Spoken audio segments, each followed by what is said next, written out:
NLWN-TV presents the In the Dugout show with a look at today's Eau Claire Cavalier game. Now, join us as we get ready for baseball in the dugout.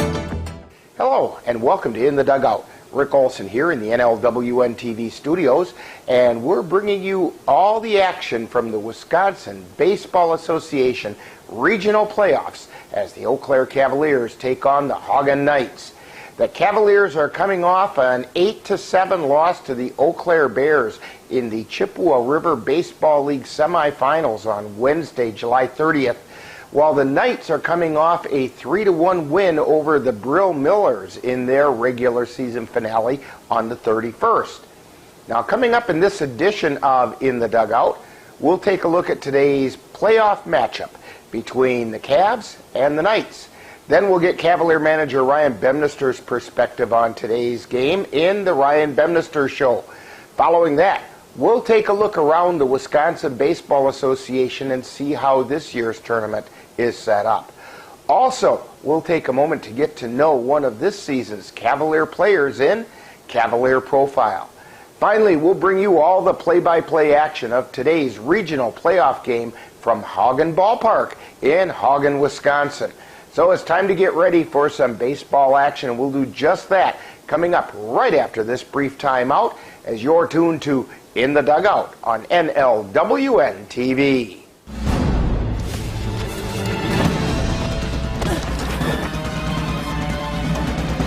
Even the mighty might not see it coming. It's prediabetes, and it captures 1 in 3 adults. But you can escape.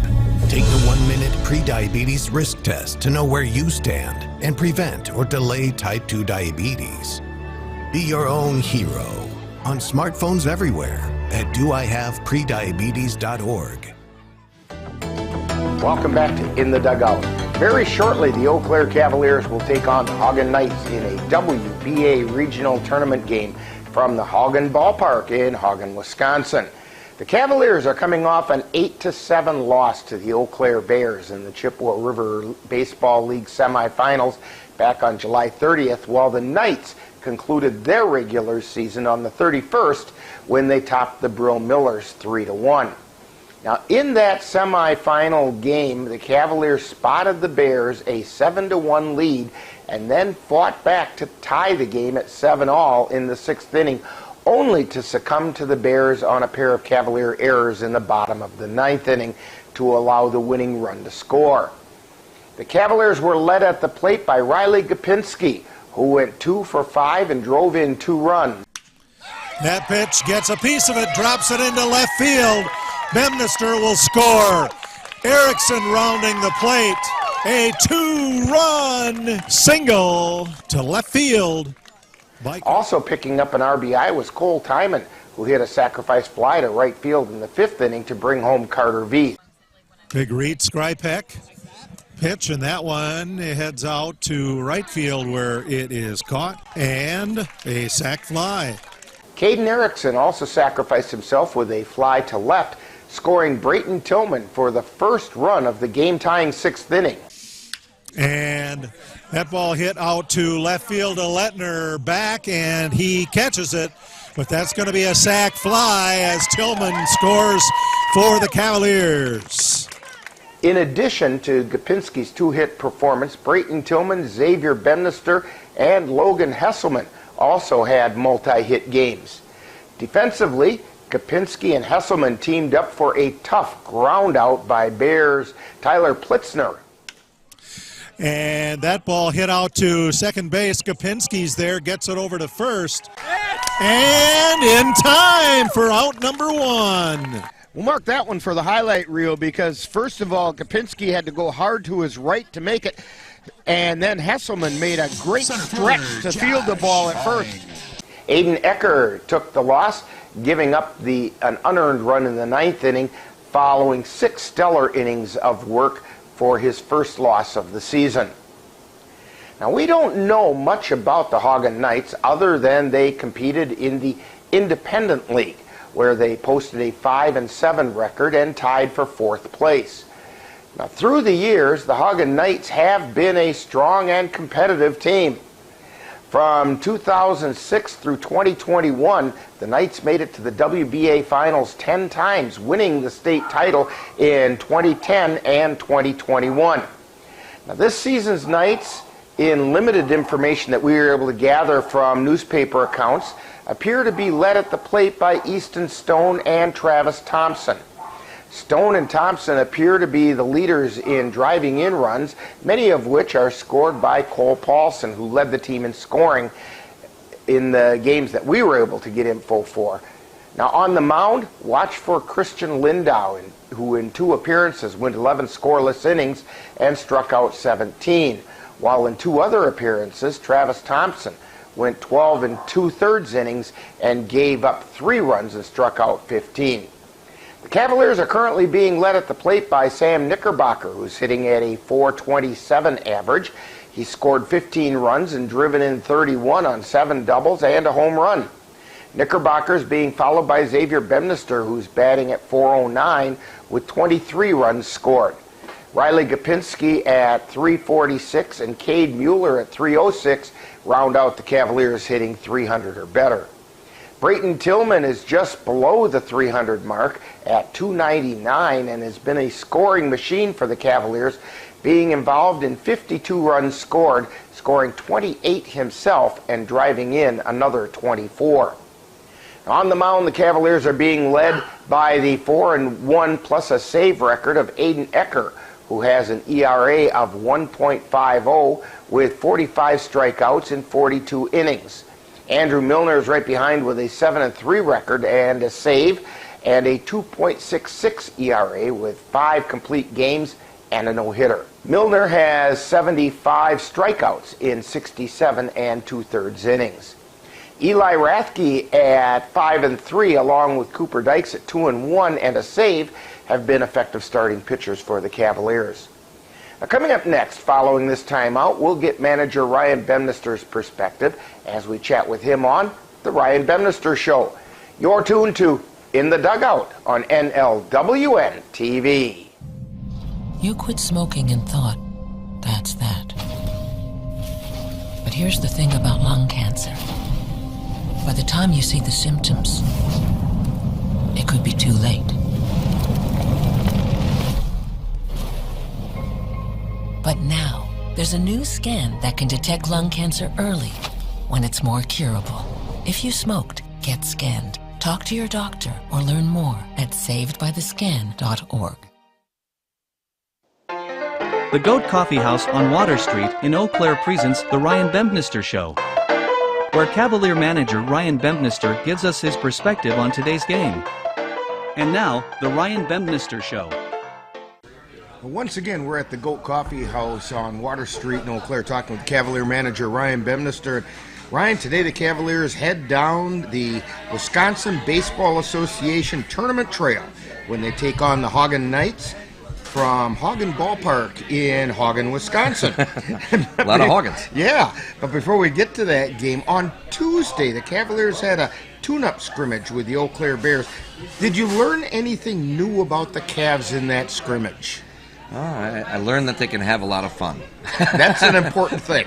Yeah, was the basics for it. We just wanted to get the guys to see some live pitching. It's better than hitting in a cage, which we would have done anyways. And it's just fun to go out there and let guys tool around a little bit and remember how much fun baseball used to be before they started playing, for serious, in college and in the CRBL and stuff like that. So I think a lot of guys had a lot of fun. I had a few text messages afterwards that that's the most fun they've had playing baseball in a long time. So. There were a couple of eye-opening performances in that. One was Jerome Delikowski's towering home run to left field.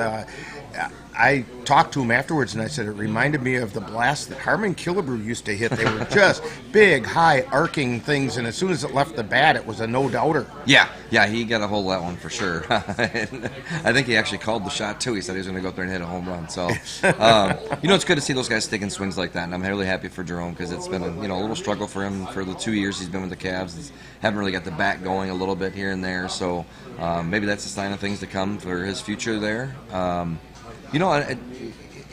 it just shows when you can, you know, give a guy a chance and keep giving chances. Sooner or later, it's gonna pay out for him.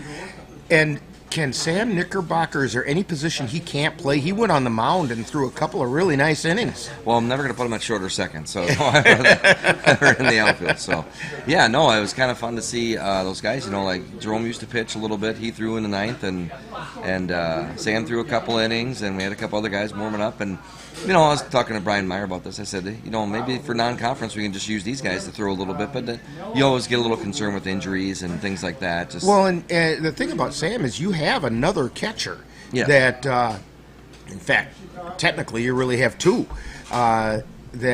So you could free him up if you needed an arm for an inning or two. For non-conference, of course. But it's just fun to see those kind of things. You know, we're not going to use them in any WBA games or anything like that. But it's good to see those guys get out there and things that they used to do. And I knew that both Sam and Rome both pitched when they were, you know, back in high school and in the A's program and stuff like that. So I think they asked and I said and they turned out pretty good for us. The other one that was really good to see was, although you didn't have him in a position where he'd have to move hardly at all, was Mason Yarrington got to go out on the field. There's a little story behind that one. So he showed up at the ballpark, and I go, "Do you have your pants?" He goes, "No." I go, "Well, why not? You're here, you might get the game. It's scrimmage. We're just having fun." And he's like, "Oh." So the whole game he was just kind of looking around people's bags and wandering around. And when Coop got done throwing the first, because we knew Coop was only throw 30 pitches, when he got done throwing, he's like, "You want my pants? What size shoes you wear? What size, you know, this and that." So he was actually wearing all of Cooper's stuff outside of his jersey. He got out there at first base and had one play that he had to make a play on, and one play he didn't make a play on. But it was good to see him on the field, and I know he was happy about it. And he was really smiling about it after it was all said and done, too, which is a really good thing. So it gets more serious now because the WBA has 48 teams who have qualified for their tournaments, with 24 in Division A and 24 in Division B. Can you explain how the WBA tournaments work? Because it's not the same as your March Madness bracket for college basketball. No. Basically, there's 4 sites with 2 pools at each site, 6 teams at each site, 2 pools of 3. So 2 teams will be coming out of each site of the 4, so there'll be 8 teams that'll head to the state tournament out of the regionals. And at that state tournament, then they get reseeded and then play basically single elimination until you get award a winner. So we're up in Haugen. We're with Haugen and Spring Valley. The Bears are also in Haugen. I believe they have Superior and Brill. Could be wrong on that one. But, that one's correct. But yeah, so those 2 teams are going up there. We don't see each other. We won't face each other. We won't play each other. Nothing like that. And hopefully both Eau Claire teams come out of there. And it is round robin, so you know you're going to be playing both Haugen and Brill. Haugen tonight, and then Spring Valley. Haugen and Spring Valley, right? And you're going to play Haugen tonight and Spring Valley. Well, it depends on how tonight goes. Yeah, if we win, we play Spring Valley on Sunday. If we lose, we play Spring Valley on Saturday. If we lose, it's a harder road to get out of the regional. You really want to go 2-0 in something like this. It makes it a lot easier. Then you don't have to have those weird tiebreakers and hope other teams beat other teams and stuff like that. So. You really just want to go 2-0. Well, tonight you face the Haugen Knights in Game 1 of this Pool 1 at the Haugen Regional. Fill us in on what little you might know about the Knights. I think we played them last year once or something, I don't know, or 2 years ago. I can't remember. I feel like we played them one time, but I don't know if we ever played up there. They qualified, so they're a good team. You know, that's about what I know. I think they got a couple of arms that can eat up some innings, and you know, it's a lot of these non-conference games. We don't know a lot about the other teams, so we just kind of come in and do what we can do and do our best, and hopefully our best is good enough. Now, following a 20-9 season with a 14-6 record in the CRBL, how deep are the possibilities for the Cavaliers? Really deep. We should have, you know, had some disappointing games that we should have won this year. I think we could have won 2 or 3 more to improve on our record a little bit. I think we got a deep run in us. I think this team's a little special. I think they can do something, and I think we can build on it for years to come too. I just from our banquet the other night and from the scrimmage we just played, I think this is a special team. So who's getting the call to the mound today? Andrew Milner. And Milner's always got the game one type stuff that we've looked at all year long. So Millie's going to get the ball like he always does, and hopefully he can just go out there and we can finish this thing out. Now, last week I should say, the Chippewa River Baseball League awarded their all-league honors to several Cavalier players. Can you highlight those players and what they were awarded for? Yeah, we got five awards overall. Brayton Tillman got the Gold Glove. Xavier Bemister got the Honorable Mention All-Conference. Sam Knickerbocker got All-Conference Catcher. Riley Gopinski got All-Conference Second Base. And Andrew Miller got All-Conference for pitcher. So it's a special deal. We had similar numbers last year. They all deserved what they got. Some deserved more. Okay. Well, Ryan, good luck on today's game. A victory tonight, and the Cavs will be playing for a trip to the WBA state tournament next weekend on Sunday. If not, well, you're going to play tomorrow, and still with a possibility to go to state, but you're going to need a little bit of help. Yeah. So let's hope the Cavs can find a way to play on Sunday. Yes, that's the goal. You've been tuned to the Ryan Bemister Show presented by the Goat Coffee House on Water Street in Eau Claire, with Cavalier manager Ryan Bemister's outlook on today's game. Stay tuned. More of In the Dugout is coming right up.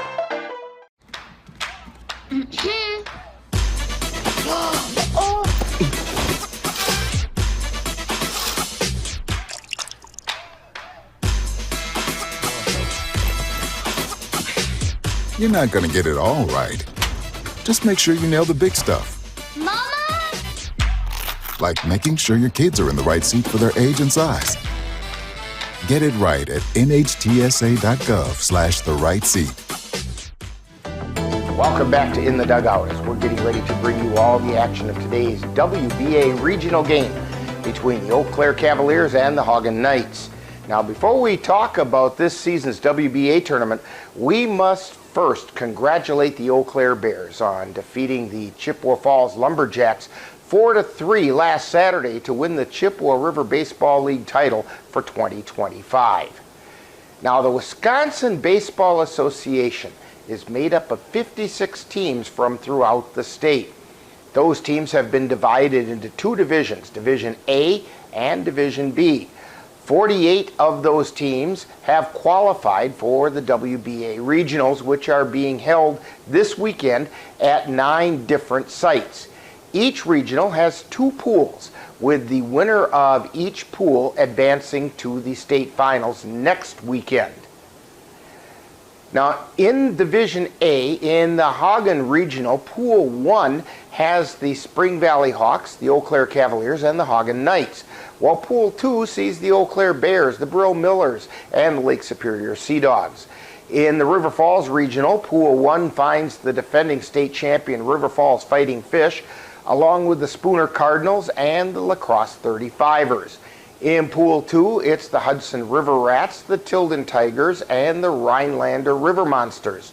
Then at the Osseo Regional, in Pool 1, we find the Viroqua Sox, the Osseo Merchants, and the Marshfield Chaparrals, while Pool 2 sees the Cadott Red Sox, the Washburn Sharptails, and the Minocqua Wood Ducks. Over in the Wisconsin Rapids Regional, in Pool 1, it's the Wisconsin Rapids Redhawks, the Chippewa Falls Lumberjacks, and the Hayward Hawks. In Pool 2, we find the Everest Merchants, the Holman Features, and the Jim Falls Sturgeons. The winners of those 8 pools will advance to the state finals tournament in Hayward next weekend.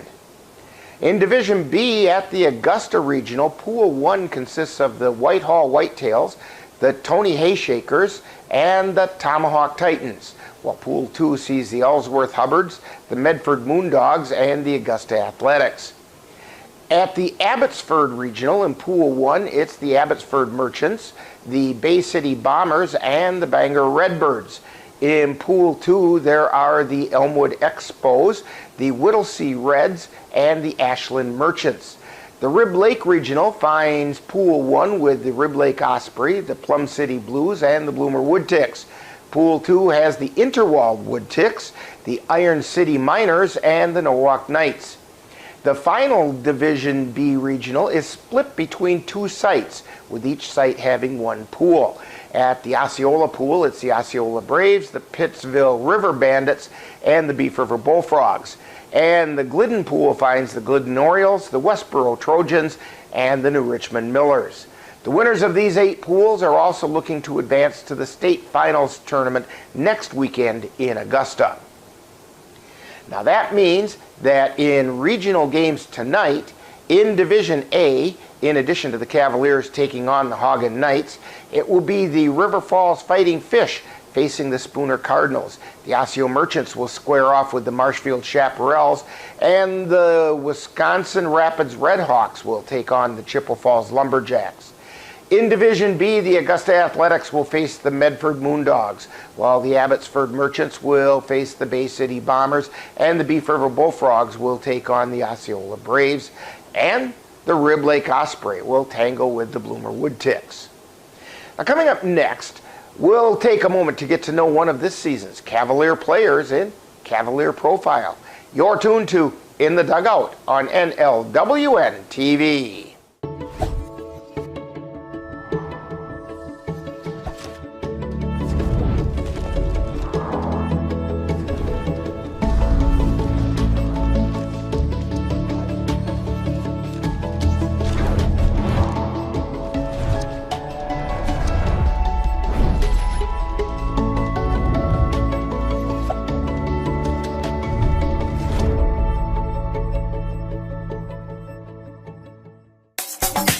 Time now to get to know a Cavalier player on Cavalier Profile. We'll get to know a little better who plays on this year's Eau Claire Cavalier baseball team. And now, Cavalier Profile. Today on Cavalier Profile, we're talking with Xavier Bemister. And Xavier, tell us a little bit about yourself, where you grew up, different levels of ball that you've played, and so on. Well, I grew up here in Eau Claire. I played at North High School, and after that I went up to St. Paul to play at Hamlin University, and now I'm staying up there, living there over the school year, and then back here for the summers. And I coach a baseball team up there too, St. Paul Academy, so I've had a lot of fun doing that the last couple of years. So when you're not playing baseball or coaching baseball, what are some other things that keep you interested or keep you occupied? I play a lot of golf too. I like to stay outside, do some hiking a little bit, but I love golf. Do you ever have a concern that the playing golf could mess up your baseball swing? I do think that sometimes, but I feel like when my golf swing's at its best, my baseball swing's at its best too, which is kind of weird. And you're a career 300 hitter, and so it hasn't messed it up too much. So, that's good. All right, our signature questions. Pie, ice cream, cake, or cookies? I'm going to go cookies. Peanut butter cookies. Peanut butter cookies. Okay. Is there anybody that makes the special ones for you? Or? Yep. Ryan, my dad right here at the coffee shop, makes the best peanut butter cookies. I've heard people rave about those. Oh, yeah. So, yeah, okay. All right, burgers, brats, or hot dogs? Ooh, burgers. Brats is a close one, but I'm going to go burger. And what do you want on that burger? Ketchup, pickles, mayo, maybe a little lettuce. Okay, kind of a California burger kind of deal. Okay. And your favorite major league team? The Brewers. Gotta be. I figured. Yeah. If you could sit down with any person in baseball history, whether it's a current player, former player, baseball personality of some type, who might that be and why? For me, it'd have to be Ichiro Suzuki. Just growing up, I loved watching him play. He's just a great guy to watch. Singles hitter, had one of the best arms from the outfield. That'd be the pick for me, yeah. Okay. Now, if you had a superpower, what do you think that might be? It's got to be super speed. Super speed. Yeah. Steal those bases more easily, right? Yeah. Okay. Now, if you had super speed, you have to have a superhero name to go with that. Yeah. And so, what's yours? Well, I've had a lot of gym coaches or baseball coaches just call me the X-Man, so I think the X-Man. Okay. Yeah. All right. And delivering the X factor. And yeah. Okay. All right. We're talking with Xavier Bemister today on Cavalier Profile. How about a shout out to family and friends that come and watch you play? Yeah, well, I give a quick shout out to my dad, obviously, who coaches. Yeah, he's there every day. Yeah. And then my mom and sister are always there at the stadium helping out, and my grandparents show up every game. Yeah, in fact, your sister has helped us out with some of the broadcasts, and she does outstanding work too. Yeah. So Shout out she to is all. as good to our broadcast as you are to the team. So remind us now, what number do you wear, and where are we going to find you on the field? That might be a little bit of a mystery this year. Yeah, well, we're number 4, and it's been a mixture of some center field, some third base, and we play Friday. You might see me on the pitching mound. So. You never know. Yep. Okay. All right. We want to thank Xavier Bemister for joining us today on Cavalier Profile. Coming up next, more of In the Dugout. This has been Cavalier Profile, where we get to know a little better who plays on the Cavalier baseball team. Stay tuned, more In the Dugout coming right up. Hi, I'm Ryan Blaney, a third-generation race car driver, and we dedicate a lot of our time to going as fast as possible. But when my grandpa was diagnosed with Alzheimer's, it was a very unexpected bump in the road for us. It's important to notice if older family members are acting differently, experiencing problems with their memory, or having trouble with routine tasks. Early detection of Alzheimer's can give your family time to explore support services, make a plan for the future, and access available treatments. If you or your family are noticing changes, it could be Alzheimer's. Talk about seeing a doctor together. Welcome back to In the Dugout.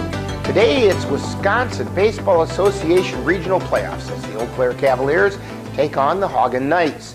The Knights come into this game at 5-7 and the number 3 seed in Pool 1 of the Haugen Regional, while the Cavaliers come in at 14-6 and the number 2 seed. Now these two teams are battling to be one of the 8 teams to advance to the Division A state tournament in Hayward next weekend. So the Cavaliers and the Knights are ready to lock horns in a WBA regional playoff battle. And we'll have all the action of today's game for you right here on NLWN-TV.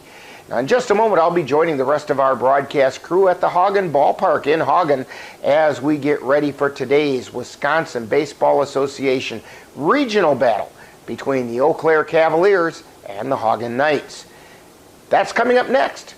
You've been tuned to In the Dugout on NLWN-TV. We come from a long line of farmers, and there's a sense of pride, but there's also a significant amount of pressure. Farmers have to take care of their physical and their mental health, because what's a farm without a farmer? Watching the sun come up, that's my time. I can have a cup of coffee, and every day is a new opportunity. That's cool. Your hand's gotten so cute. Yay! Don't forget to check in on yourself. Love your mind. You've been watching the In the Dugout show with a look at today's Eau Claire Cavalier game. Stay tuned! Coming up next is live Eau Claire Cavalier baseball. It happens to everyone eventually. Your computer goes on the fritz. Fear not, Slayton's Technology Services can help. When your computer decides to not cooperate, it can be very frustrating. Let Slayton's Technology Services keep you from wanting to drive your computer right off a cliff. Slayton's Technology Services supports business of all sizes. They offer assistance with managed anti-malware, encrypted email, fast tech support, data backup, and recovery, and more. Call Slayton's Technology Services at 715-864-2833 and get the IT help you desire. Slayton's Technology Services is the official IT service for the Northern Light Webcasting Network.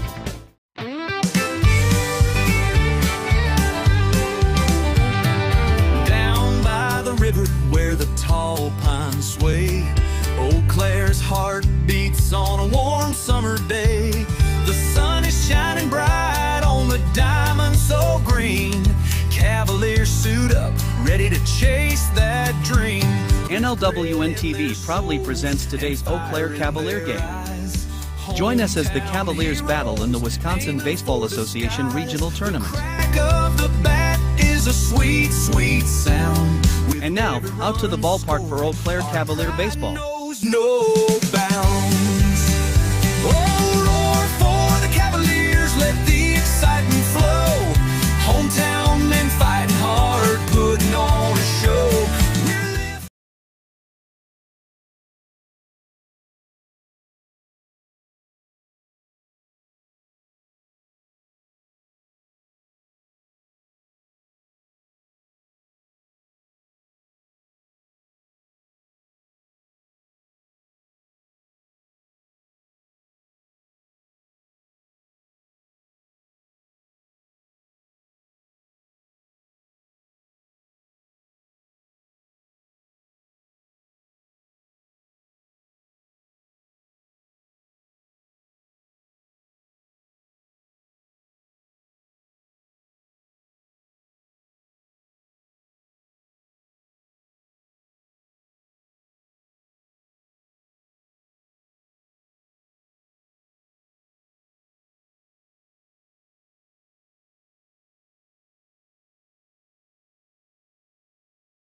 And good evening. Oh boy, that's a little loud. There we go, that's more like it. Well, we had some audio difficulties to get things started with, but it's working now. And we're getting ready for WBA regional action. Rick Olson along with Jay Fall, Dan Petcha on the camera, and John Fellens on the computer, as the Cavaliers will be taking on the Haugen Knights in Game 1 of the Haugen Regional. The winner of this game will play the Spring Valley Hawks on Sunday at noon, and the loser of this game will play the Spring Valley Hawks tomorrow at 3 in the afternoon. Jay, while Andrew Milner's taking his warm-up tosses, real quickly, why don't you go through the Hawks batting order? Okay, leading off for the Hawks will be second baseman Lucas Rue, number 6, followed by Rob Berger, the first baseman, number 9. Travis Thompson is the DH in the third position, number 42. Easton Stone, the second base. Or third baseman, 27, Derek Diekman, the catcher, followed by Ethan Brown, the left fielder, Nolan Rowe, center fielder, Cole Paulson, the shortstop, and rounded out Cody Wilger, right fielder. And so stepping to the plate is Lucas Rowe, the second baseman. We have virtually no stats on the Haugen Knights, and the first pitch by Milner is a called strike. We are seated just to the first base side of home plate. And Dan is right up behind us on the camera. And that pitch missed outside. 1 ball, 1 strike.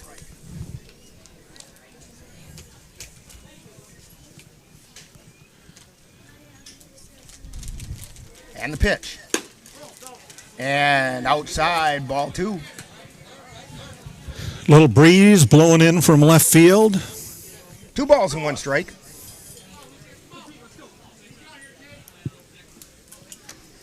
And the 2-1 pitch. There's a strike called. Counts even at 2-2. The Haugen Knights come into today's game with a record of 5 wins and 7 losses. They play in the Independent League,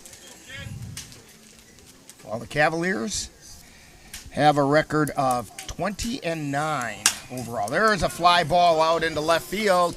Going back is Erickson, and he makes a catch.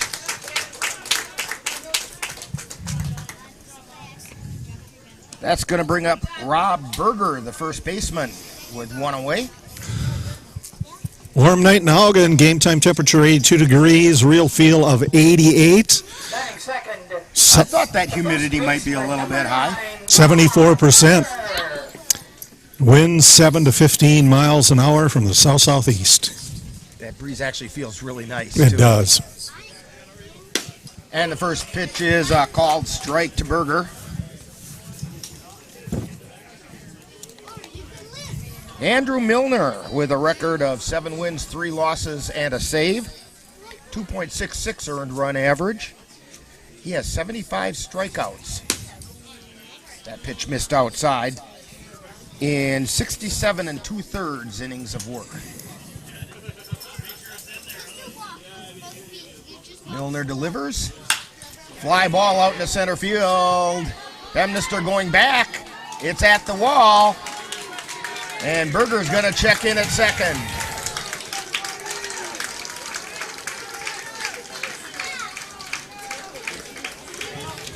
That'll bring up the designated hitter, Travis Thompson.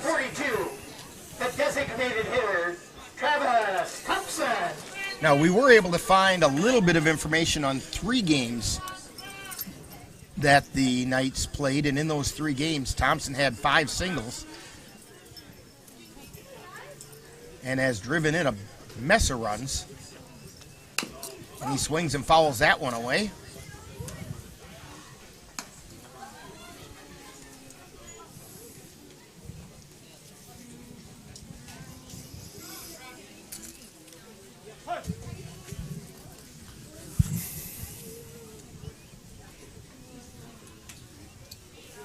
And the pitch outside for a ball. Cavaliers defensively at third base is Carter Veith. Erickson's at short, Kapinski at second, Hesselman at first, Knickerbocker behind the plate, Andrew Milner on the mound, Tillman, Bemister, and Palmer out in the outfield. Here's the pitch. That's outside for a ball. 2 balls and a strike.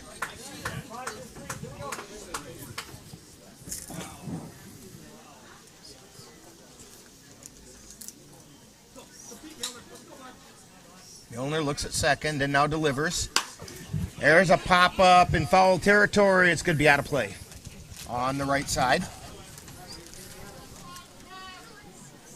Well, Jay, that sun is just about to duck down behind the trees out in left field, and it'll be out of our eyes. Yes.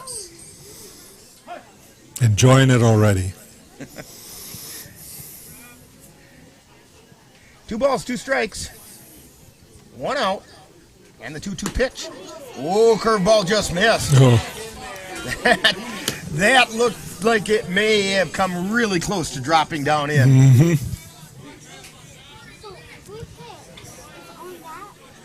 Full count. Now to Travis Thompson. And the payoff pitch. Check swing, he went, I believe, and he did. That's going to bring up Easton Stone. He's got at least 1 home run this season, because that was during those games we got some stats on. He also had 5 singles, scored 4 runs. Again, has a mess of RBI. And the pitch. Strike called on the outside corner.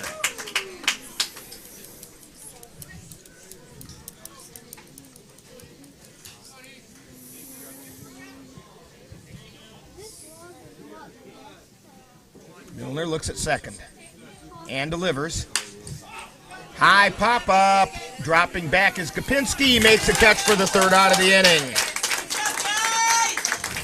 So, for the Haugen Knights, they had no runs, 1 hit, no errors, 1 left. And we've played a half inning. And we're scoreless on NLWN-TV. The roar of our engines, the pump of our heartbeats, the pedal to our metal. The sparks that ignite us, the pistons that push us, the passions that drive us, on the roads that unite us. Napa has America's largest network of parts and care, here to be the fuel that keeps you firing on all cylinders. Visit either of Eau Claire's 2 locally owned Napa Auto Parts stores on Highway 93 or North Claremont Avenue.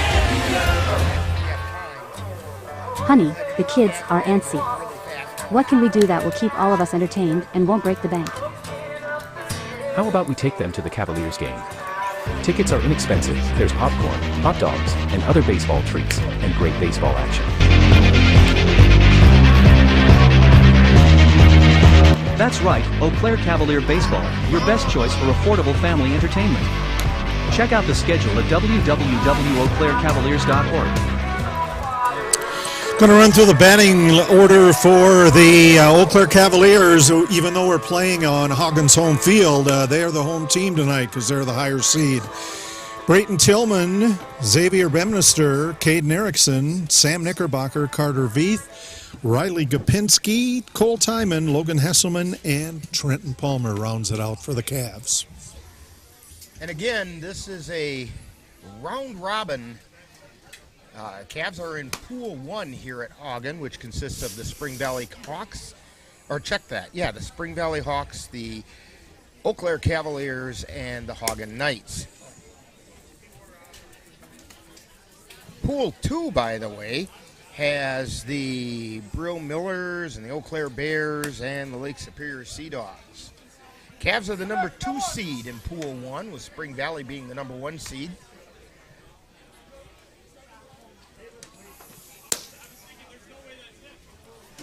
And I'm looking, they don't have the seeds listed here, I don't believe. Oh yeah, they do. The Eau Claire Bears are the number 1 seed in Pool 2. While the Brill Millers are the 2nd seed and the Lake Superior Sea Dogs are the 3rd seed. Brayton Tillman at the plate. Tillman comes into the game batting .299, pop-up foul territory. Coming over and making the catch is Stone.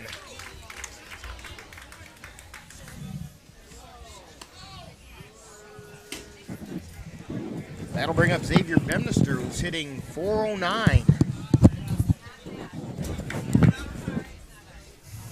Batting second, the center fielder, number 4, Xavier Bemister. And the pitch, strike called at the knees. Christian Lindau on the mound for the Haugen Knights. And he delivers. Fastball low. 1 ball, 1 strike. Stone is at 3rd. Cole Paulson is at short. Lucas Rowe is at 2nd. And Berger is at 1st. And a ground ball over to short. Picked up by Paulson. Throw over to 1st in the dirt. And it gets past the first baseman. And Bemister is going to be safe on the air on the throw. So that'll bring up Caden Erickson with a runner on. Out in the outfield, it's Brown, Nolan Rowe, and Wilger going from left to right for the Knights. Erickson comes into the game batting .269.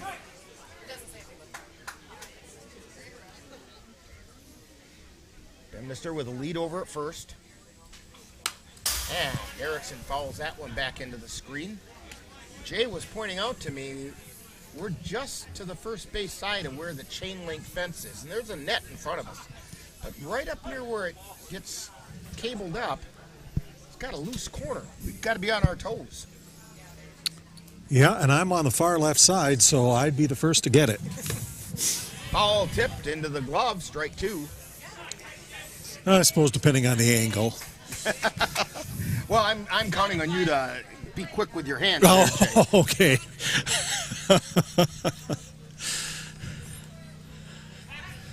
Throw over to 1st, and back in time is Bemister. I'd increase my insurance if I were you, but you know.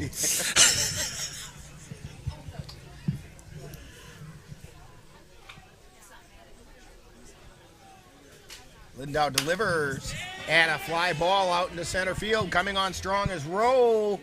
Circling under it, he makes the catch. Erickson retreats, or Bemister retreats back to 1st. That's going to bring up Sam Knickerbocker, who's hitting .427. Number 35, the catcher, Sam Knickerbocker. Throw over to 1st. Bemister back in.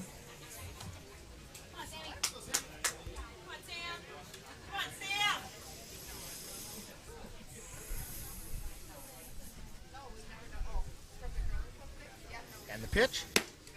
Strike on the inside corner. Umpires night, Marty Gerlich Jr. is behind the plate. Marty Gerlich Sr. is out on the bases, as is Ty Rogers. They go with a 3-person crew. Rogers is over at 1st. Gerlich Sr. is over at 2nd.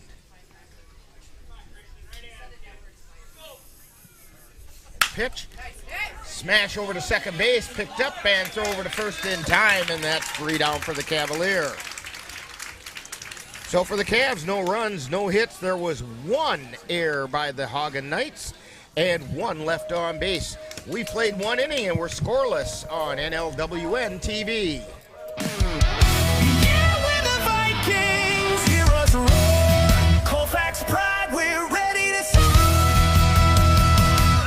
NLWN2 is excited to bring you Colfax Viking football. Under Friday night lights, we lace up our cleats. Heartbeats sync with the drums and Our first broadcast will be on Friday, August 22nd, when the Colfax Vikings host the Whitehall Norsemen.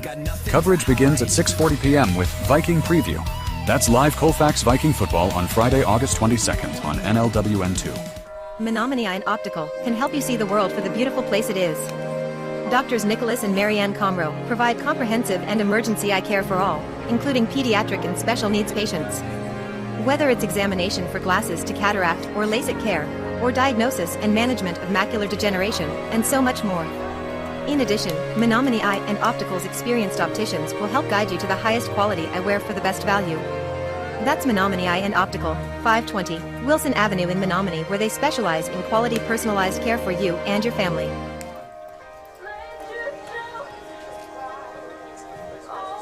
And we're back here in Haugen, Wisconsin. Cavs taking on the Haugen Knights in Game 1 of the Haugen Regional for the Wisconsin Baseball Association Tournament. Due up this half inning for the Knights, we have Derek Diekman, Ethan Brown, and Nolan Rowe.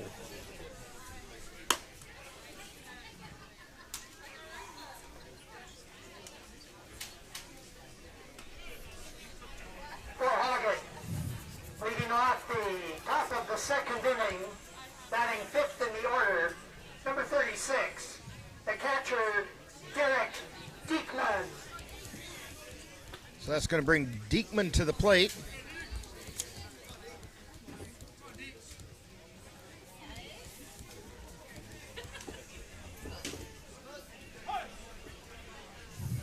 In those games that we have records on, he has a handful of hits. And there's a ground ball over to Erickson at short. Scoops it up, throw to first, in time.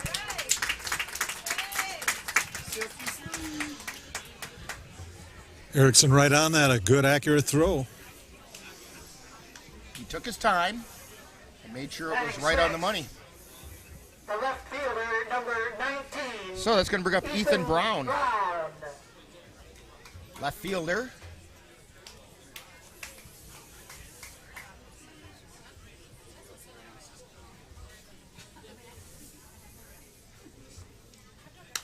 And he fouls that one away for strike one.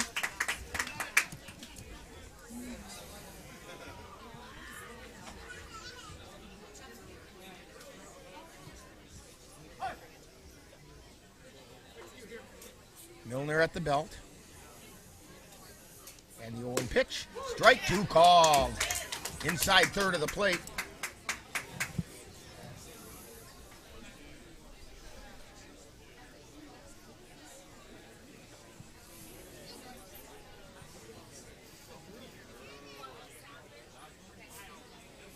And the pitch. Swing and a miss for strike three.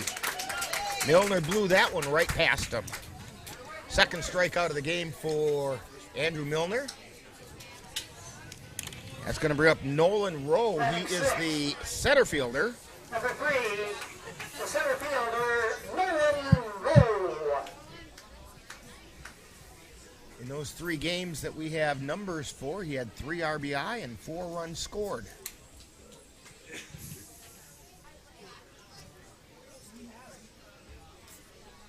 Milner delivers. Outside for ball one.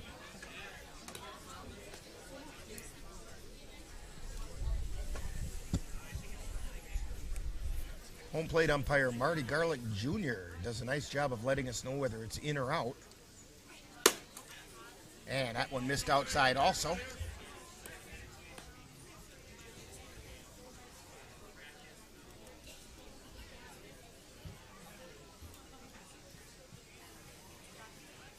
Milner delivers. That's a strike.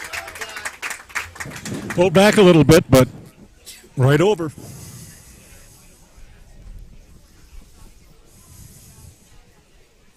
Milner shakes off a couple signs. Now he likes that one. And he delivers. Swing and a miss. 2 balls, 2 strikes. 2 down.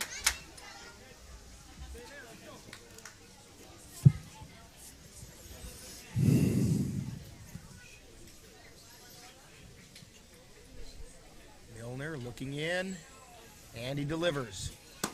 Strike 3 called. So for the Haugen Knights, no runs, no hits, no errors, nobody left on base.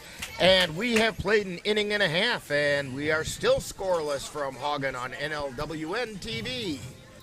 Auto Vision Center in Eau Claire, your source for auto glass repair and replacement. Their quality work comes complete with a lifetime warranty on workmanship. When it comes to windshield repair and replacement, Auto Vision Center provides mobile auto glass services with free estimates. So if your windshield needs help, call Auto Vision Center today. That's Auto Vision Center at 1631 North Claremont in Eau Claire. Call 715-834-5277. When you have that craving for a home-cooked meal the way Mom used to make it, rest assured, you can still get that meal by going to Mom's Restaurant and Pub in Colfax. Mom's is open daily, serving breakfast and lunch, and don't forget dinner on Friday nights with Mom's famous fish fry. The coffee is always hot, the breakfast is always delicious, and lunch will put a smile on your face and in your stomach. 225 Bremer Avenue, Colfax. Call 715-962-4617. That's Mom's Restaurant and Pub.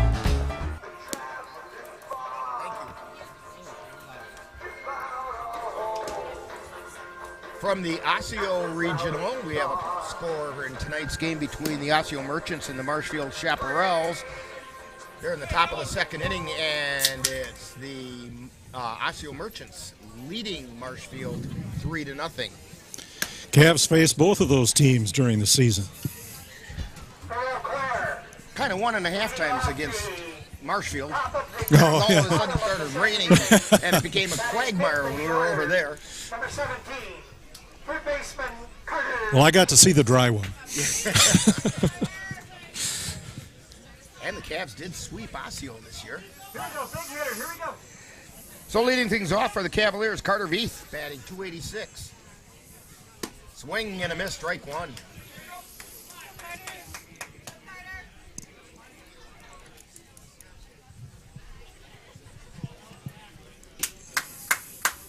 Lindau delivers.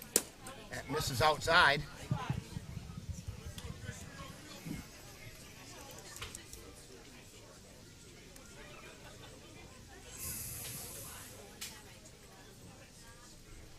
And the pitch. High pop up. I hope that's behind us. I think so. I saw it go straight up and lost sight of it. Well, it didn't. Quite under the roof here. Oh, yeah, we are just kind of right on the edge. Well, I noticed it didn't go through that. Swing and a miss for strike three. Through that space in the net.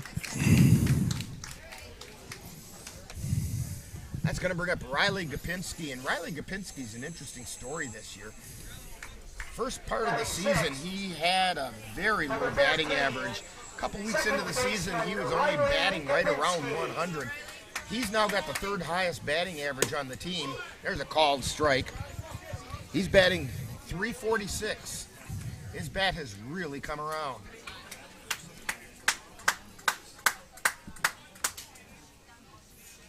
And there's a hard shot over to short. Throw over to first, and that's in time. Paulson to Berger.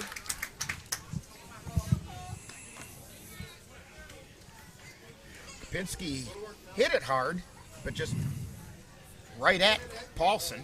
Batting 7. That's going to bring up Cole Timon, the designated hitter, batting .220. A designated hitter number 19, Cole Timon. Here we go.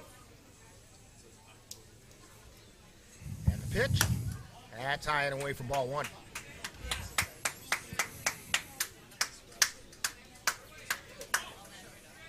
You're hard somewhere. Here we go.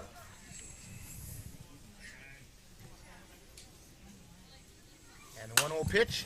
High pop-up foul. Out of play. Yep, I watched that one drop behind us, so. I'm counting on you there, Jay. Yeah. Well, there's 3 young guys back there, one of them with a glove, so.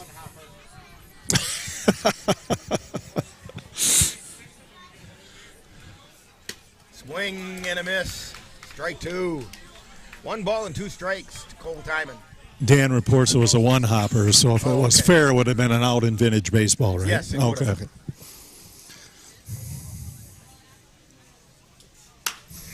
And there's a fly ball high out into center field. Moving over is Rowe, and he makes the catch for the third out of the inning. So for the Cavaliers in the second inning, no runs, no hits, no errors, nobody left on base, and we've completed 2. And there's no score from Haugen on NLWN-TV. Let NLWN-TV take you out to the ballgame.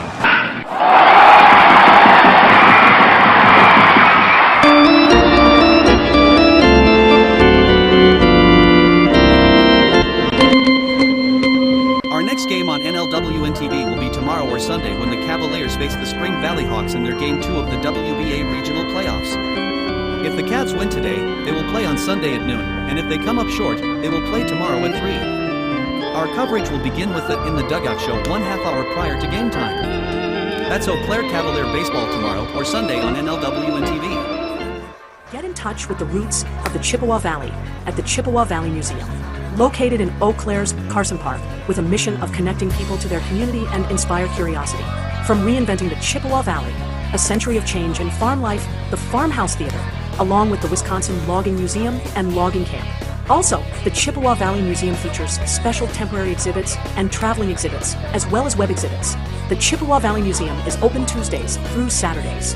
Call for more information at 715-834-7871. And this reminder that summer hours at the Chippewa Valley Museum include Sundays, and also ending soon at the Chippewa Valley Museum is the photo exhibit entitled Where Was I? By Bruce Warren, who spent 43 years capturing the landscapes in and around Eau Claire. The exhibit includes 25 black and white photos and a photo ID contest. Photos will be available for purchase, and this exhibit closes on August 17th. So go to cvmuseum.com for more information. Leading things off in the top of the third inning is Cole Paulson for the Knights. That pitch missed outside for ball 1.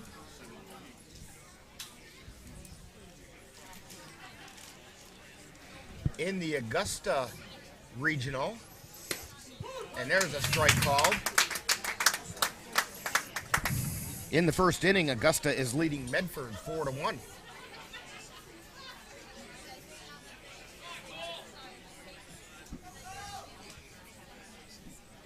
And there's a ground ball over towards second. Gapinski has it. Throw to first. He got him.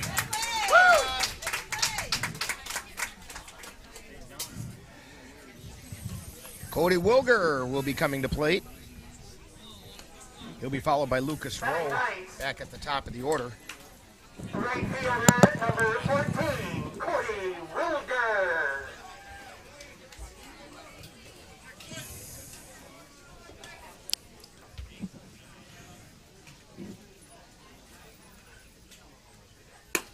And there's a strike on the outside corner. So far in the games we know of, CRBL teams doing well here in the regional early on. In fact, of the scores we have, we're the only one that's not leading, but we're tied. And that one got Wilger, I think. Nope.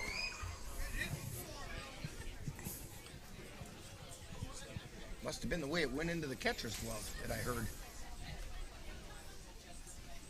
1-1 pitch. And he called that one low. 2 balls and a strike.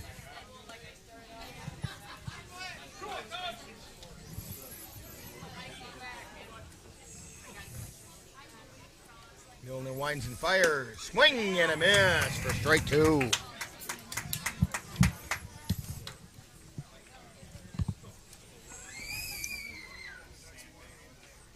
Two balls, 2 strikes.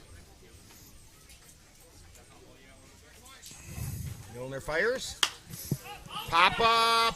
Foul territory. Knickerbocker is over, and he makes the catch.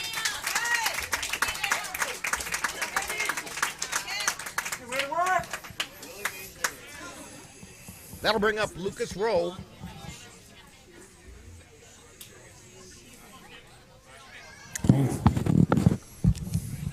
The second baseman, number 6, Lucas Rowe. So Lucas Rowe, or Rue, I guess is how they're pronouncing it. Lucas Rowe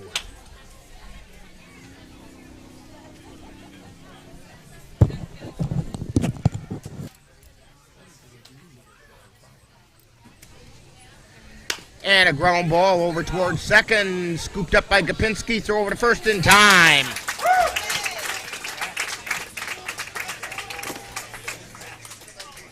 So that'll do it in the top of the third. No runs, no hits, no errors, and nobody left on base. So we head to the bottom of the third, and it's the Cavaliers nothing and the Knights nothing on NLWN-TV. If you're buzzed and doing this,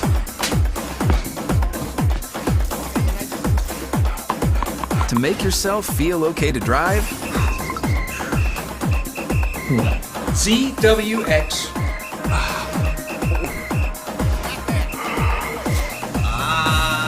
You're not okay to drive. YGKLVW. Regular you. Let NLWN-TV take you out to the ball game.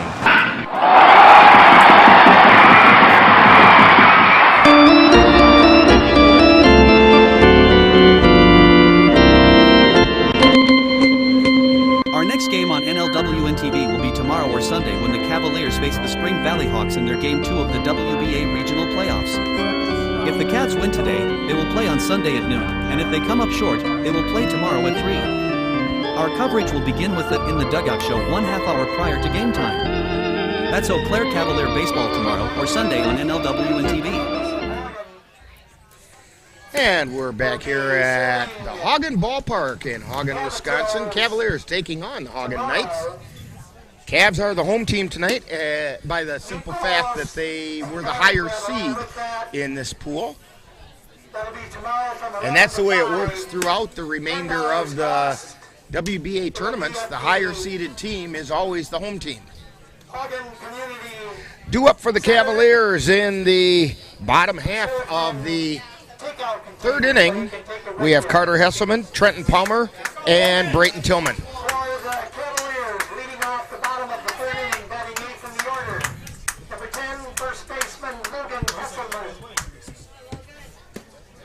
And the first pitch to Hesselman is low and away for ball one. Hesselman batting .278. And he hits a fly ball out into right field, moving over and getting under it and making the catch is Wilger. So one away, and it's going to bring up Trenton Palmer, batting .180. Batting ninth, number 22, right fielder, Trenton Palmer.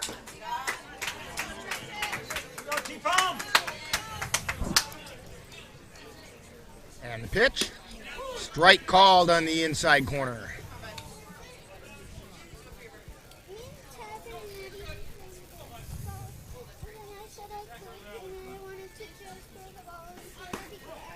Palmer kind of showed bunt that time. We got 2-2.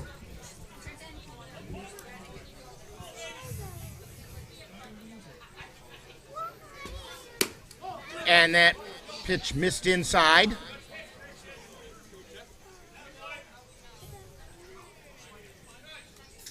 They peeled down to the third base umpire, and he said no, he did not go. 2 balls and a strike.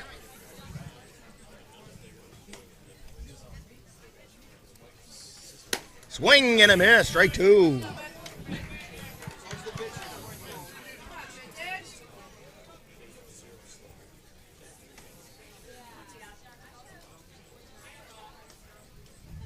Two balls, 2 strikes. And the pitch. Strike 3 called.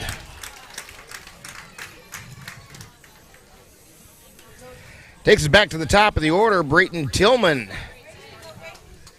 He fouled out to Easton Stone his first time up. On Tilly on the rope, buddy. Here we go.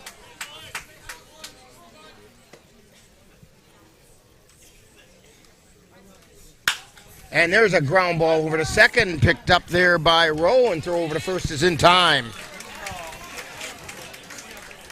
So the Cavs go down in order. No runs, no hits, no errors, nobody left on base. And we have played 3 innings without anybody scoring any runs on NLWN-TV.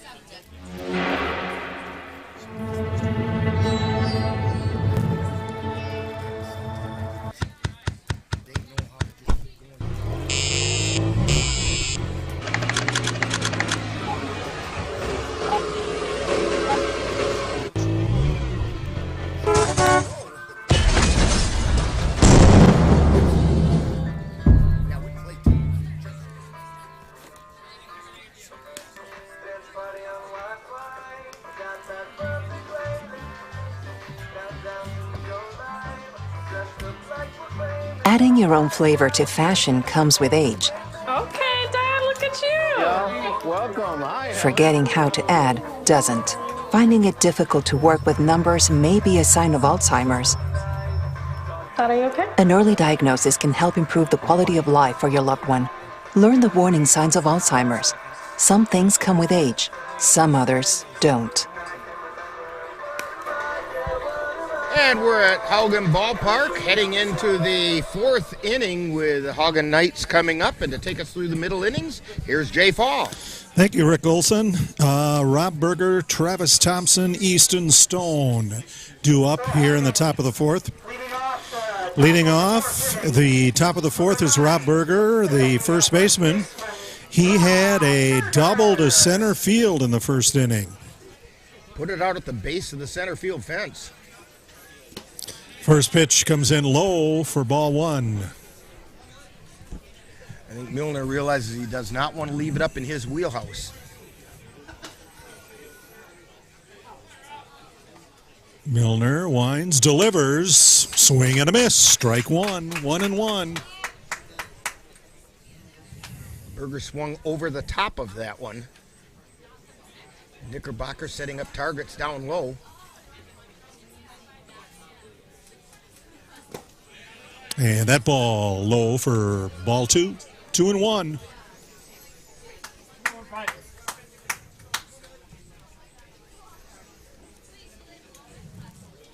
As Milner winds, in comes a pitch, swing and a miss. And again, Berger swung over the top of that one. 2-2. That was a fastball just above the knees.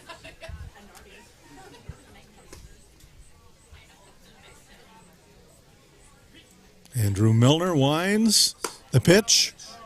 That one outside. That looked really close, but that was the curveball, and he didn't quite get it to catch the corner.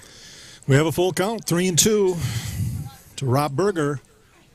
Pitch comes in, and that one is outside for a ball, and Berger goes to first on the base on balls.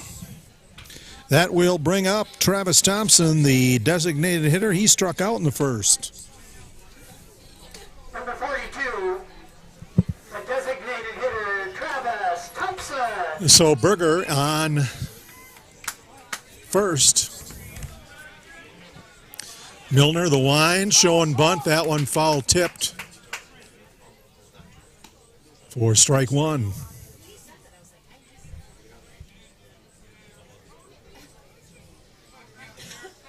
Berger goes back. Veith in on the edge of the grass over at third. Caps playing up a little bit. Hesselman holding at the bag. Checking over to Berger at first is Milner. Wind and the deliver. That one hit out to right field, and that drops in for a base hit just in front of Palmer. 2 base runners for the Knights. That brings up Easton Stone, the third baseman. He flew out to second in the first inning. The third baseman, Easton Stone. So Berger at second, Thompson at first for the Knights. Milner checks both bags, winds. Pitch goes in. That one sounds like a broken bat one. That one, an error. Out on Kapinski, tried to loop it in. That's going to be a base hit. Okay. He did not have much of a play. His only hope was he tried the glove toss, and it just didn't quite make the connection. So that base hit loads him up. And there are no outs. And Derek Diekman, the catcher, now batting. He was thrown out at first from shortstop in the second inning. Bases are loaded. Milner looks in. Corners are up for the Cavs. Want to get the play at the plate if they Wind can. and the pitch, and that one hit out to left center field. Going back to the wall is Tillman, and that one bounces up against the wall. 1 run is going to score. That's Berger. Yeah, the only thing that saved the Cavs on that from more run scoring was that the runners had to hold and see if Tillman caught the ball, but he trapped it against the fence.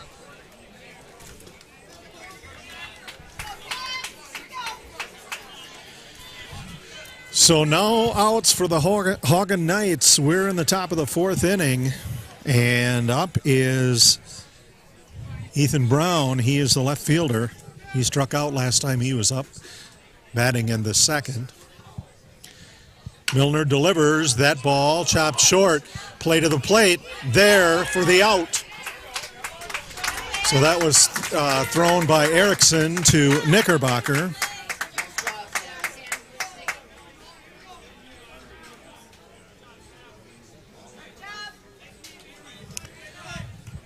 So 6-2, that moves Stone.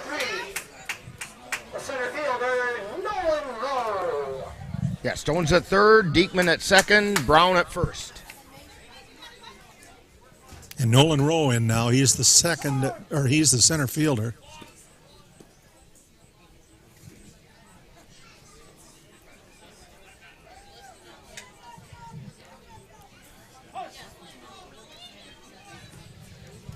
One out. Bases still loaded. Milner winds. The pitch. That one just a bit low.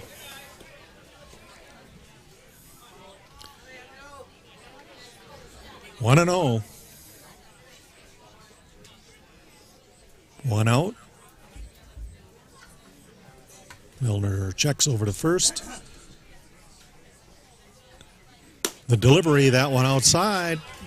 Ball 2-1, 2-0.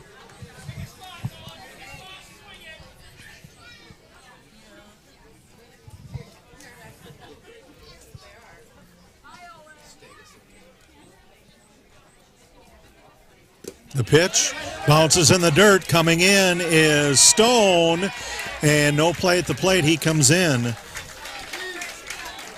So Stone scores on the wild pitch. Wild pitch.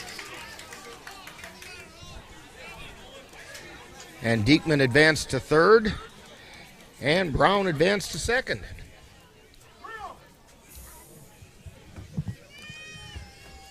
So one out, runners on second and third. Infield still playing in for the Cavaliers. Milner delivers that one right down the middle.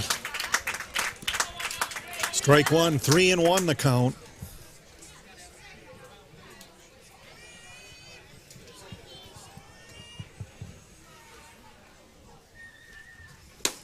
And strike, swung and missed.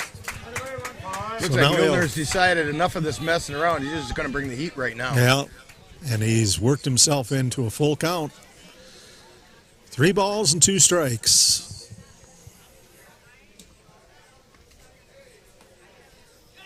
Milner likes that sign, sends it in. That one goes into the dirt. And Rowe goes to first on the walk. Bases are loaded once again. One out. We're in the top of the fourth inning. Coming to bat is shortstop Cole Paulson. He was thrown out at first from second the last time he batted, and that was last inning.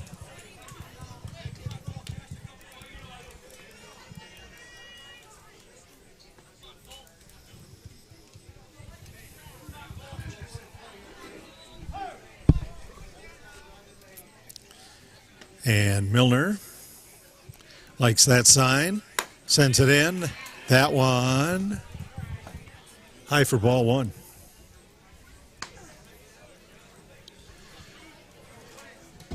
So the Haugen Knights lead the Eau Claire Cavs 2-0.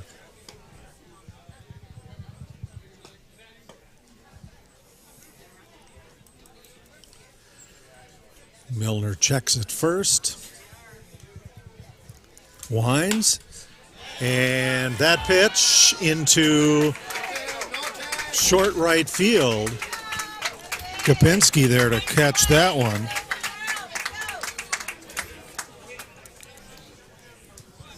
And so the first out, or second out.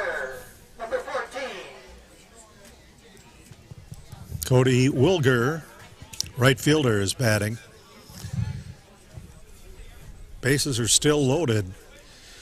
Milner's throw, back into the fence, strike one.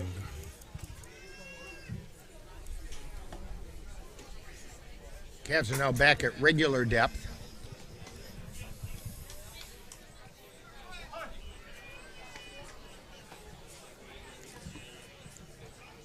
Milner checks Rowe over at first, winds, the pitch.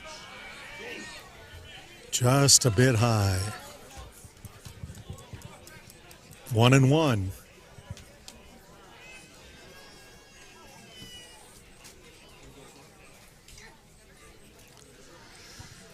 Milner likes that sign, sends it in, that one's low. Nice smother job that time by Knickerbocker. 2-1 the count. Still full bases, 2 outs for the Knights. They lead 2-0.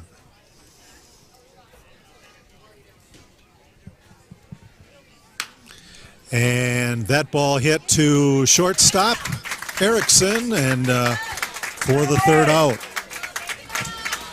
So the Knights score 2 runs on 3 hits. There was no Cavalier errors, and 3 left. Score at the end of 3.5 innings of play, the Haugen Knights 2, the Eau Claire Cavaliers 0 on NLWN-2.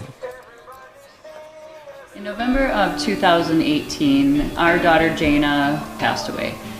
The outpouring of support was unbelievable. Support that we received inspired us to start a foundation called the Jana Kelly Memorial Foundation. And through that foundation, we've given back in a lot of different ways, through projects, through different other charities that we've supported. We like to help Humane Association, and Ronald McDonald House is something that's very near and dear to us. We've also recently, this last year, we actually built a tiny house. It's really exciting to be able to give back in different ways. To learn more or to help financially, would find us on Facebook or www.janakelly.com.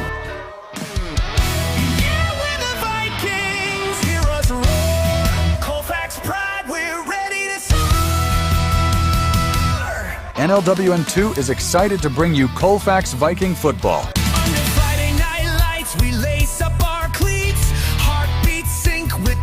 Our first broadcast will be on Friday, August 22nd, when the Colfax Vikings host the Whitehall Norsemen. Coverage begins at 6:40 p.m. with Viking Preview. That's live Colfax Viking football on Friday, August 22nd on NLWN-2. 2 up for the Cavaliers in the bottom of the 4th are Xavier Bemister, Caden Erickson, and Sam Knickerbocker. And last time Xavier Bemister was up, he got on by an error by the shortstop. Cavs have yet to get a hit.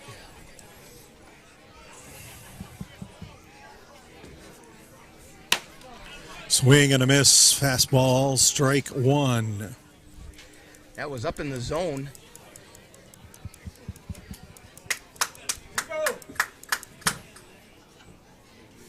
Pitch, that one grounded over to the shortstop. Throw to first in time. That was Paulson to Berger for out number 1. Caden Erickson, the shortstop, is up now. He flew out to center field. Shortstop Caden Erickson.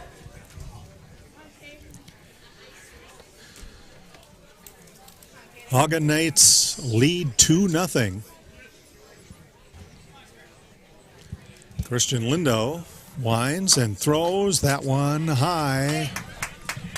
Ball 1.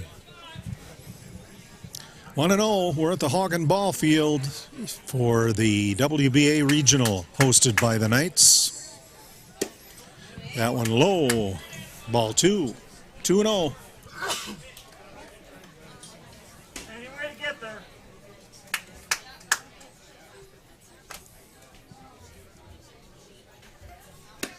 And that one swung on and missed. 2-1. Real nice crowd at the Haugen ballpark here. And I've got to say, they've got good hot dogs here. That pitch hit into right center field for the Cavaliers' first base hit of the night, Caden Erickson.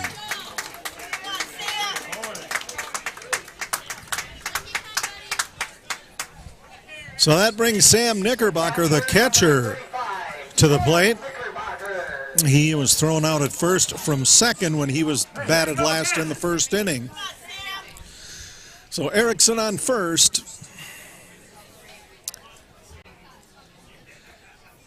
Lindo delivers, and Knickerbocker sends it again to right center field, and that time getting under it was Rowe. That's Nolan Rowe out there. Lucas Rowe is at second base. Oh, okay. Better use first names. Third baseman Carter Veith. Carter Veith now batting. He struck out in the second inning. Christian Lindo delivers, and that one hit out just past second base. That's the other Rowe. Yeah.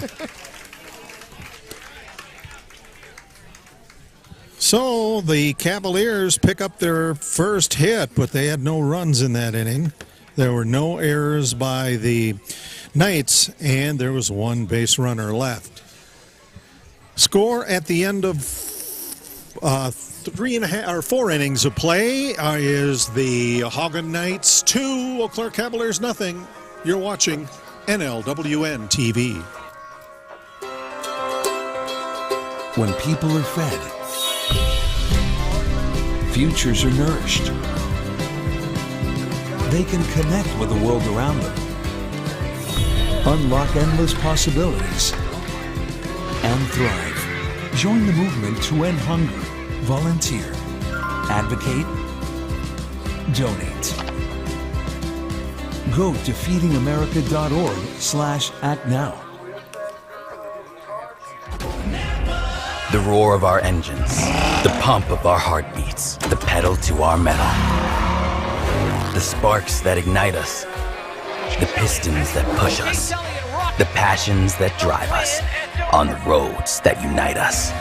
Napa has America's largest network of parts and care, here to be the fuel that keeps you firing on all cylinders. Visit either of Eau Claire's 2 locally owned Napa Auto Parts stores on Highway 93 or North Claremont Avenue.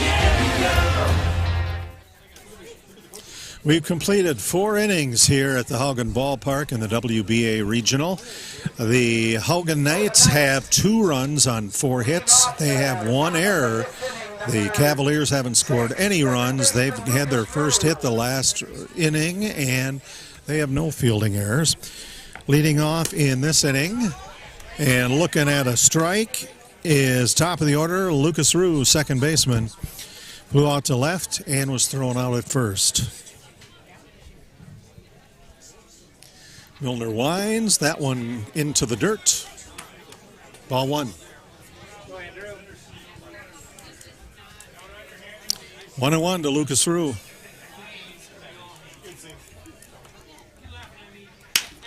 And that ball hit out to left field. The throw over to first. In time. Great throw from Veith to Hesselman.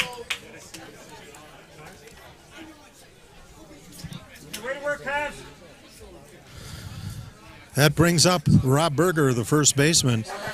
He had a double to center field and walked the 2 times he has batted so far, first and fourth innings. He also scored the first run for the night. Yes, he did.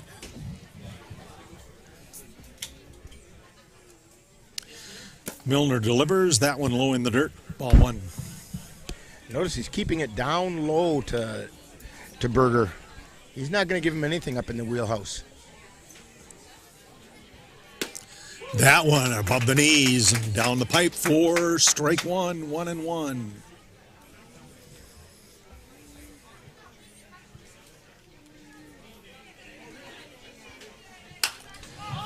And that ball popped up to the second base area. Kopinski underneath it and catches it for out number 2. Good thing the clouds moved away because That one would have brought rain. It went so high. I didn't know you could seed clouds with a baseball. And to be honest with you, I don't want to find out tonight. No, that's true. So Travis Thompson, the DH, is up, and he sends that one over to first. Gopinski on the ground and gets it over to Hesselman for the third out. What a great defensive play. Gopinski reached for that one in the grass, got it over to Hesselman, and retires the Knights in the top of the fifth. No runs, no hits, no errors, no base runners. Score at the end of 4.5. Haugen 2, Eau Claire Cavs nothing on NLWN-TV. Mom's Restaurant and Pub in Colfax has just what you need when you have that craving for a home-cooked meal the way Mom used to make it. Mom's is open from 7 a.m. to 3 p.m. daily and until 9 on Fridays with a complete breakfast menu. Lunch includes sandwiches, salads, wraps, and burgers, along with Mom's comfort food favorites, and don't forget dinner on Fridays with Mom's famous fish fry. The coffee always hot, the breakfast always delicious, and lunch puts a smile on your face. 225 Bremer Avenue, Colfax. Call 715-962-4617. That's Mom's Restaurant and Pub in Colfax. Honey, the kids are antsy. What can we do that will keep all of us entertained and won't break the bank? How about we take them to the Cavaliers game? Tickets are inexpensive, there's popcorn, hot dogs, and other baseball treats, and great baseball action. That's right, Eau Claire Cavalier Baseball, your best choice for affordable family entertainment. Check out the schedule at www.eauclaircavaliers.org.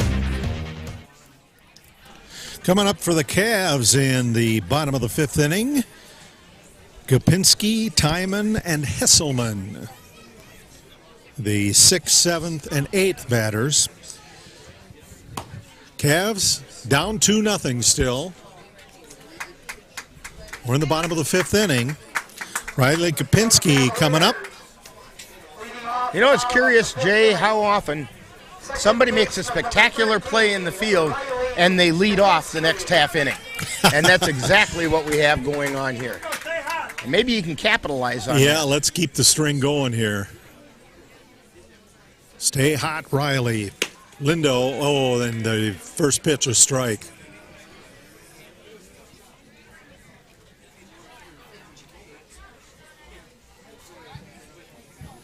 Christian Lindo started at the mound, swing and a miss. There's a foul tip on that. Strike 2, 0-2 count. O'Reilly, make contact.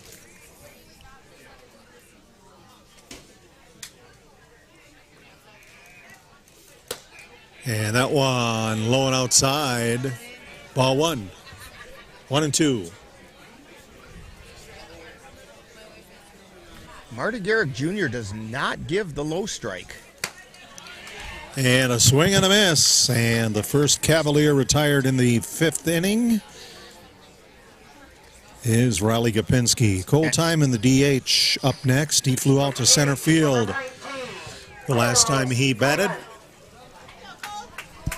That was the third strikeout for Lindau.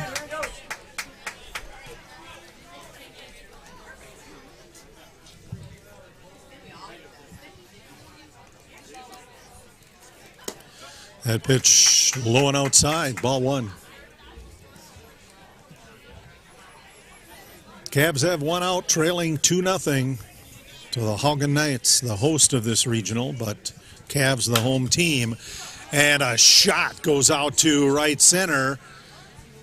Underneath to get it is Wilger for out number 2. So Logan Hesselman, the first baseman who flew out to right field the last time he batted in the third inning, is now up. Cavs with 2 down, no base runners. That pitch high, ball 1.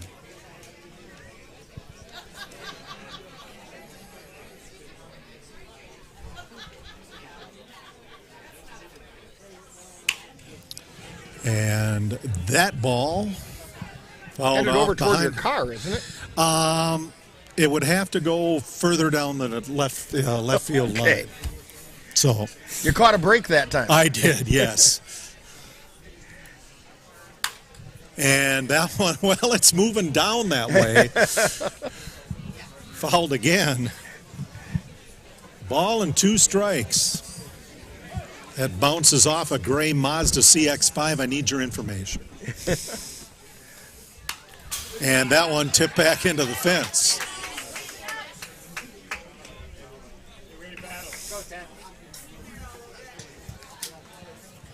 So Logan Hesselman with a 1-2 count. He's putting up a battle right now. Yep. Fouled off the last 3. And that one inside for ball 2, 2-2.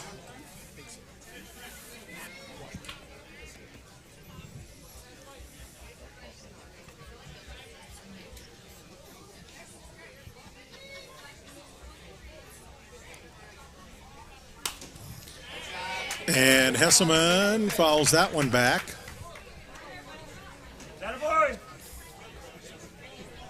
Over the third base side bleachers. 2-2, 2 outs. That one tipped back foul.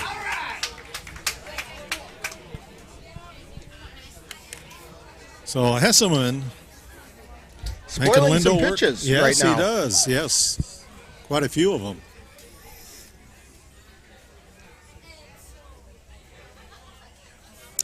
Lindo delivers that one outside. We now have full count. Or Hesselman has a full count, 3-2.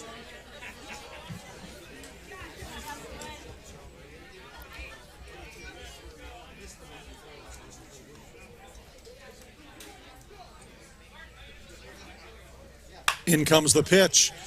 That one hit down the first base side, bobbled, but getting over there is Lindo from Berger, and that retires the Cavaliers.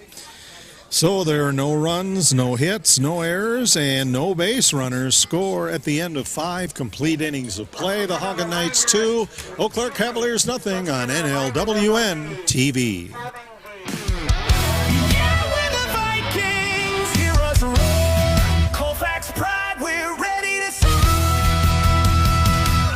NLWN-2 is excited to bring you Colfax Viking football.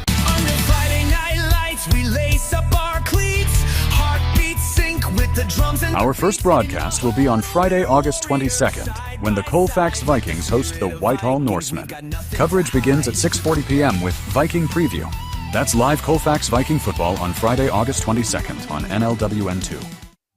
Auto Vision Center in Eau Claire, your source for auto glass repair and replacement. Their quality work comes complete with a lifetime warranty on workmanship. When it comes to windshield repair and replacement, Auto Vision Center provides mobile auto glass services with free estimates. So if your windshield needs help, call Auto Vision Center today. That's Auto Vision Center at 1631 North Claremont in Eau Claire. Call 715-834-5277.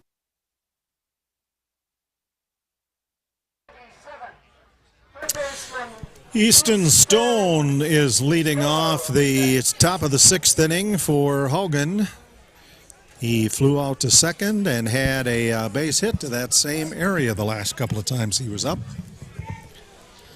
Andrew Milner still on the hill.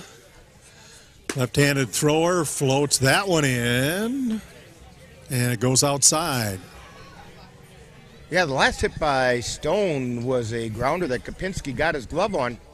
Tried to flip it to second to make the play there. It was the only option he had, and the flip went over the head of Erickson, who was covering the bag.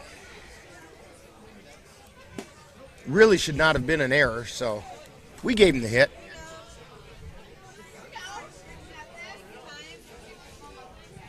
Stone looking at 3 balls and no strikes. From Milner, that one makes up for it. 3-1 right down the middle. That's the get me over pitch. Yeah. And the next one goes in a little bit higher, but still over the plate. So we now have a full count. to Easton Stone. Andrew Milner on the payoff pitch. That one low, ball 4, and that gets him to first base on the walk. Next batter is Derek Diekman. He is the catcher. Thrown out at first and had a base hit out toward left. Number 36, the catcher, Derek Diekman.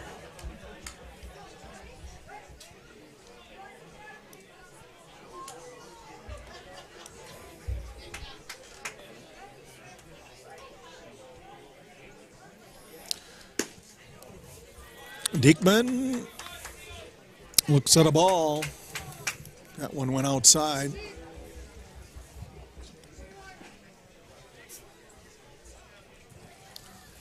Stone on first. That ball hit foul.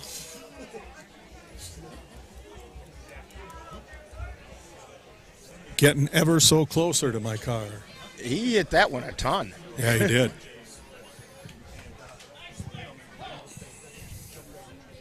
Yeah, that one went about halfway between the left field fence and third. Swing and a miss. He picks up strike 2, 1-2 to Derek Diekman.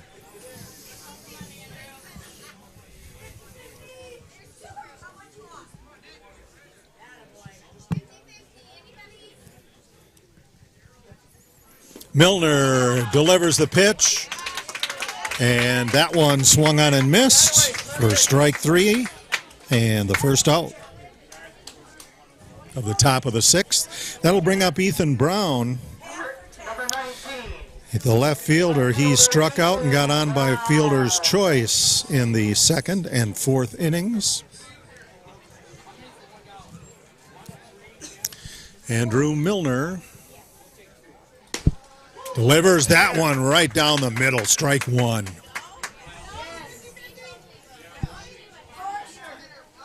Two nothing. Haugen with the lead. We're in the top of the 6th inning. And Knickerbocker gets over to get that one. Kept the runner at first. Yep. Stone didn't go anywhere. 1-1.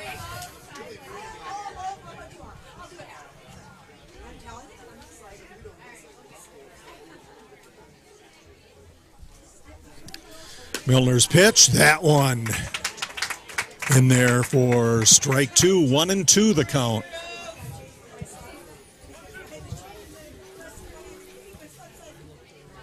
Stone just a couple of steps off the bag. Milner takes a look over that way, wind and delivers, swung on a high one for Milner's 2nd strikeout in a row. Chased the high heat that time. Nolan, 5th strikeout for Milner today. Nolan Rowe, the center fielder, who has struck out and walked.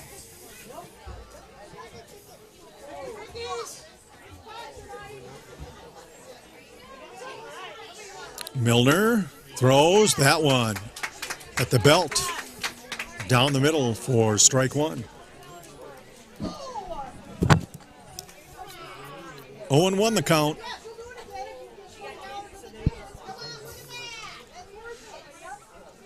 That pitch goes into the dirt, ball 1, 1-1.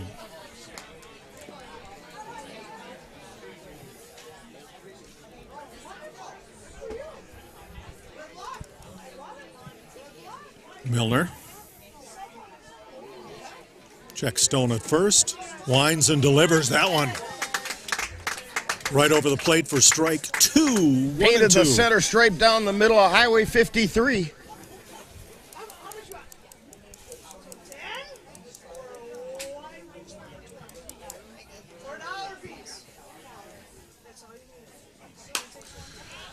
And that ball fouled out of play down the right field line. 1-2.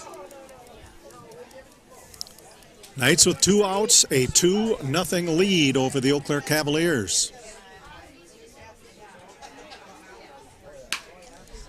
And that one Rolls down the third base line and then foul.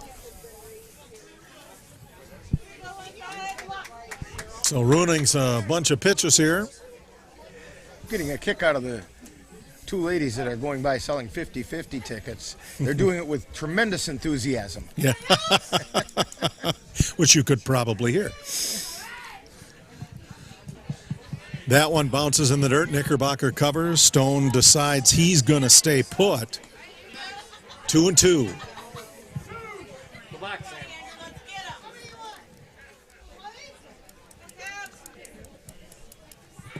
Andrew Milner, who also started on the hill for the Cavs. That one in, and that one hit foul down the third base line.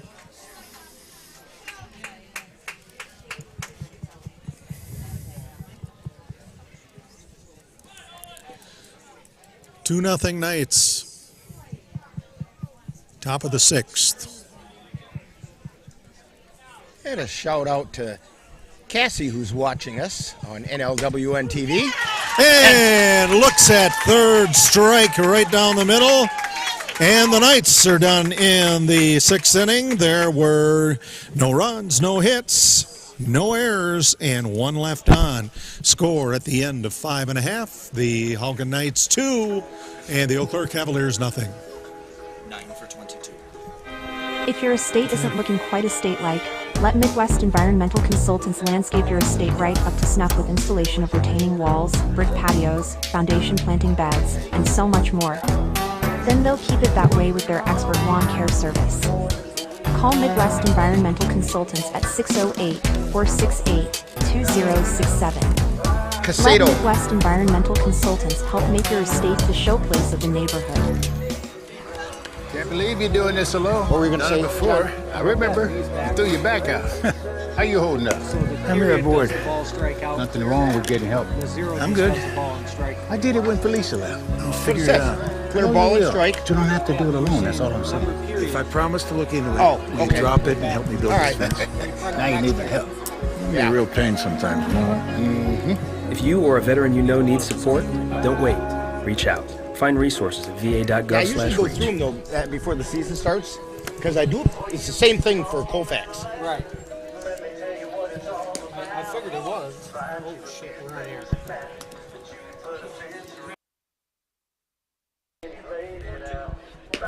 I've got it.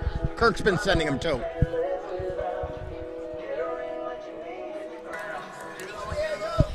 We're in the bottom of the sixth inning at Haugen Ballpark. Due up for the Cavaliers, Diego Casado, Brayton Tillman, and Xavier Bemister. Casado just put in for Trenton Palmer. And that one low. Ball one.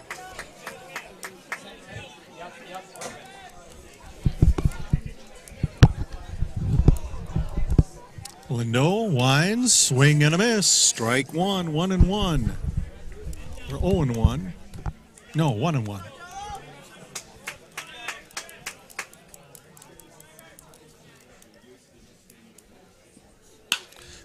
That ball hit right up the middle. A base hit for Casado. Hit that right into the gap over second base.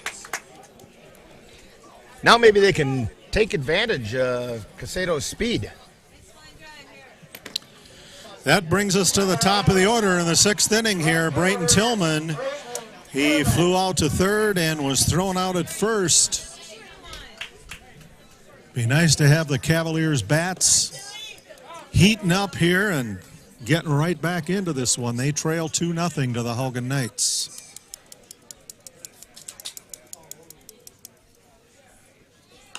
Showing bunt. Heads up, Jay. That one. And that one got the almost booth. nailed the almost nailed the PA announcer.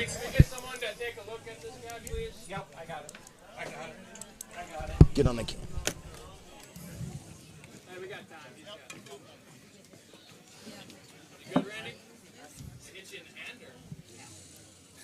And I guess it did hit the PA announcer in the hand. And Dan, who is a first responder, is up taking a look, and we're good. And I Okay. think it also hit the scoreboard controls as it's flashing 11-11 in the first inning. That's quite with a 2-0 count.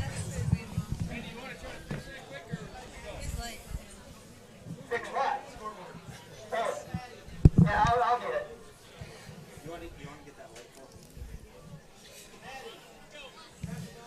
And they're still working on getting the scoreboard fixed if they can.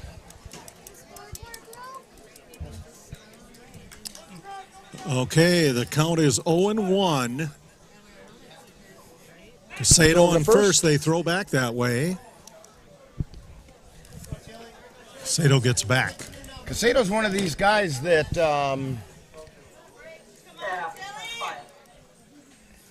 if he gets a base hit, don't count on him staying at first very long. Low delivery, and that one hit him. That's usually not the way he doesn't stay on first very long. Yeah. That one caught him on the top of the right leg, and now we have runners on first and second. Sato on second, Tillman at first on the hit by pitch, and now up Xavier Bemister, the center fielder, got on by an error in the first inning and was thrown out in the fourth inning. He's picking up a little bit again. Lindo checks Casado, and that ball fouled.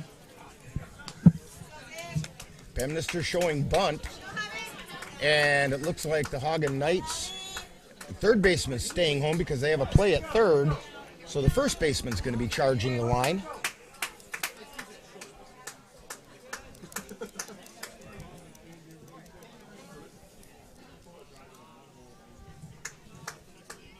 Lindo with a long look, checks back at second, throws, bunted down in front. The throw to first is got him. I think they say he got him on the tag. Brian Maher was waving safe, but I think he was just trying to get a call. So the sack bunt. Yeah, the sacrifice worked. Moves Tillman to second, Casado at third, and Caden Erickson, the shortstop, up now. He had a base hit to right center in the fourth inning and flew out to center field. This will be a good time to go 2 for 3.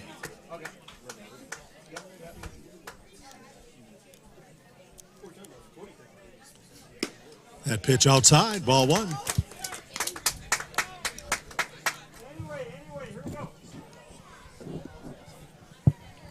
Tying runs out on the bases for the Cavs. Tying run in scoring position.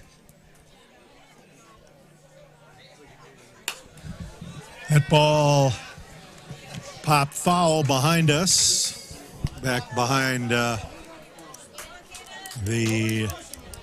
Cavs side.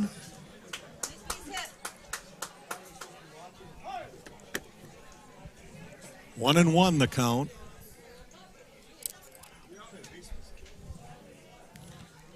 Lindo winds the pitch. That one catches the outside corner. Strike two, 1-2.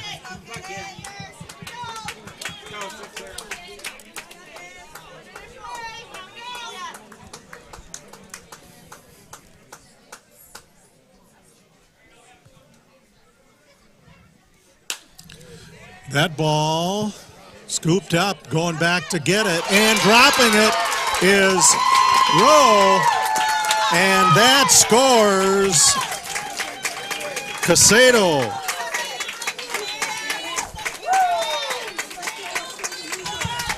And that was Lucas Rowe from second base who dropped that ball. So it goes as an E4,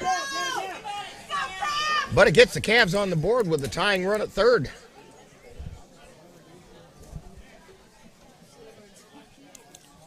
Two to one now. As Sam Knickerbocker, the catcher, talking to manager Ryan Bemister. And Diekman is having a conversation. I think there's something wrong with his hand over by the dugout for the Haugen Knights.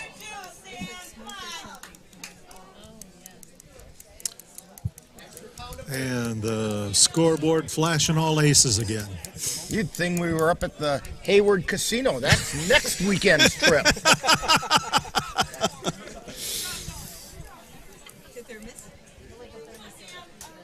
Number 35, catcher Sam Knickerbocker. So Cavs runners on the corners with Knickerbocker.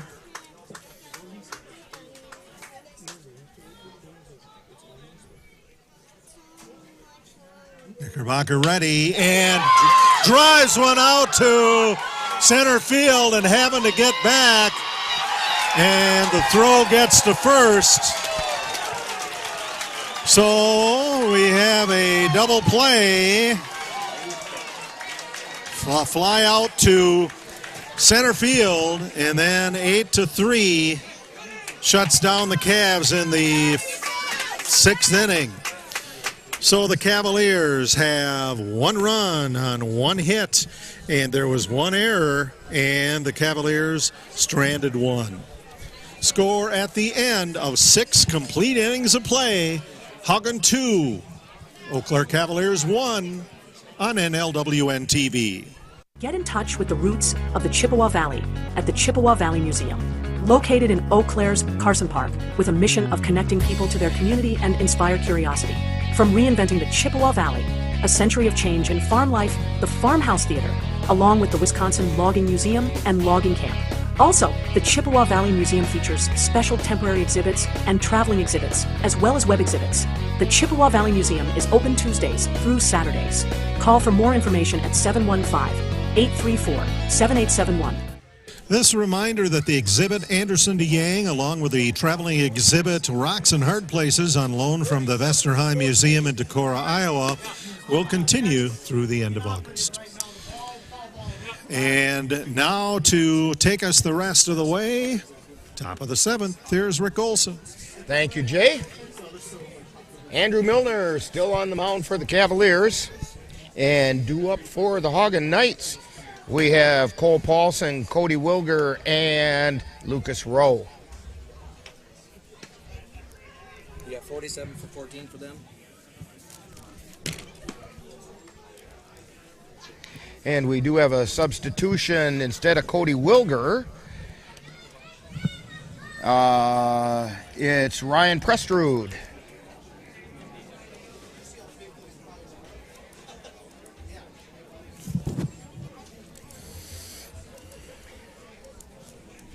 Playing out in right field. But Cole Paulson should be leading things off. He grounded to second and popped to second. So be ready over there, Riley Gopinski. And there's a called strike. So the Knights leading off the top of the 7th inning, number 22, shortstop Cole Paulson. We have some activity going on down in the bullpen for the Knights.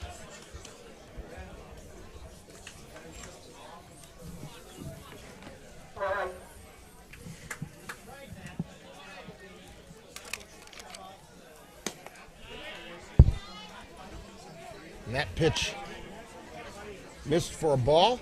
2 balls and a strike.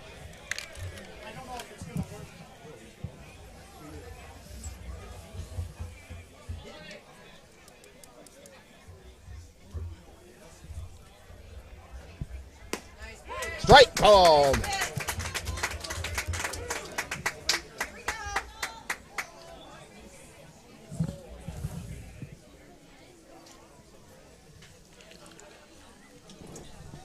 Milner looking in and delivers. Foul tipped.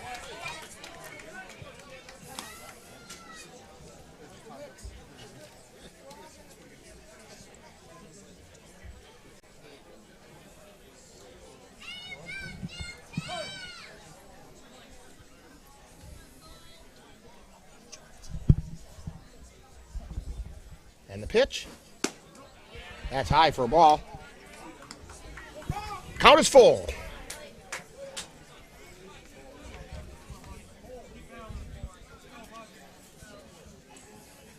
Easton Stone is down in the bullpen working, and Paulson draws the walk.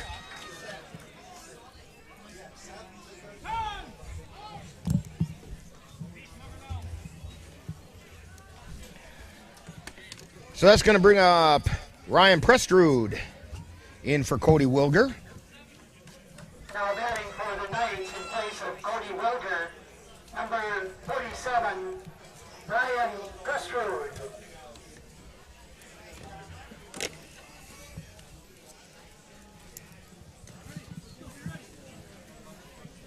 Knickerbocker just had a conversation with Milner.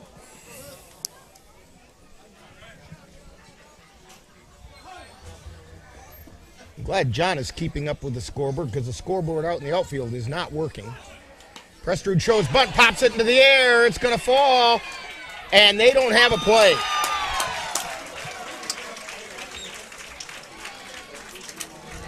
That's going to be a bunt single for Prestrud.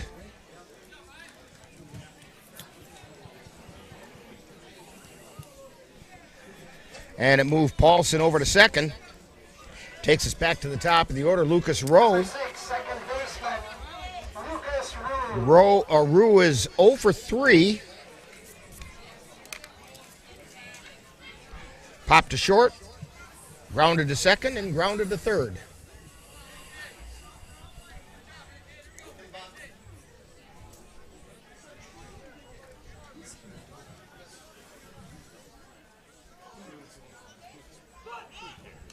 He shows bunt. Foul tipped into the glove. For strike one.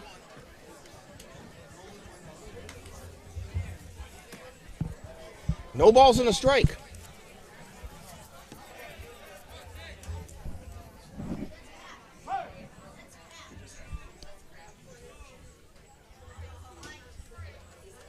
Cavs have the infield playing in. Shows bunt again. That one's down low. 1 ball, 1 strike. Knickerbocker wants to have a conference.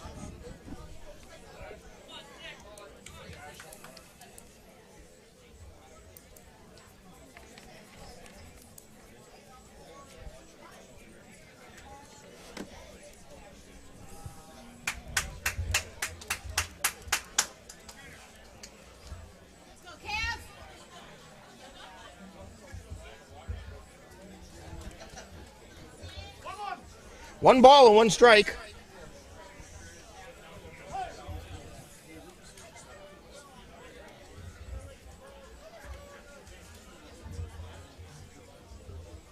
And the pitch. That's bunted down the third baseline, foul.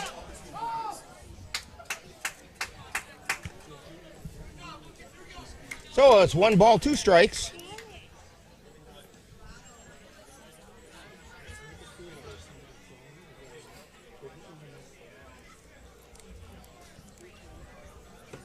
Yeah, they're still trying to figure out the scoreboard. They're trying to get it to go. Yeah. It now at least says 7th inning. 2-1. Scores right, so I think that ball must have caught the controller. Pitch is inside, ball 2. 2 balls and 2 strikes. Nobody out. 2 runners on. Now they have the whole thing working. I think we're back in business with the scoreboard out there. Yep. And that pitch was inside. The count is full.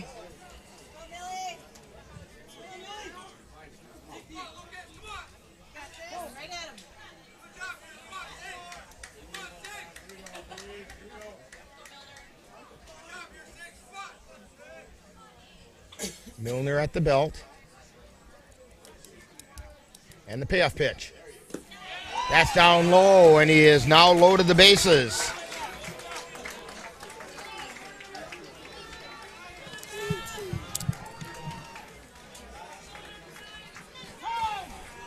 Bases loaded with nobody out. And Ryan Bemister goes to the mound.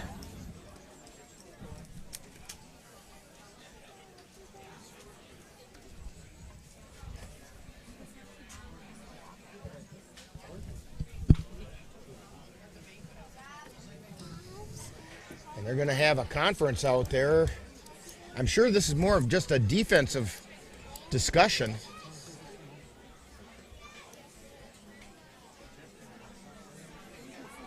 They don't want to fall any further behind, trailing by only 1. And Ryan said everything he needed to say.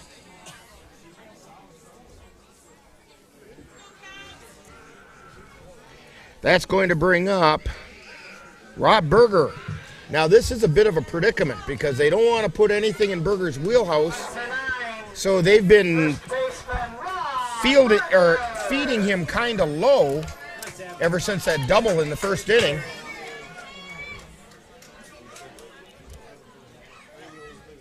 And the pitch. There's a strike. Right at the knees. Great pitch for Milner.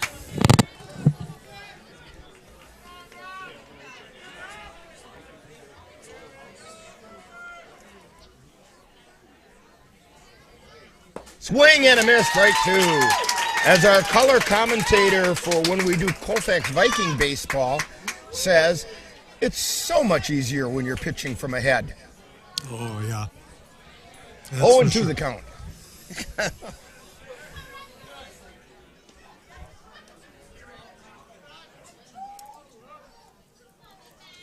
Milner delivers. Swing and a miss, strike 3. That couldn't have come at a better time. So 1 down. Brings up Travis Thompson. He's 1 for 3. He singled to right.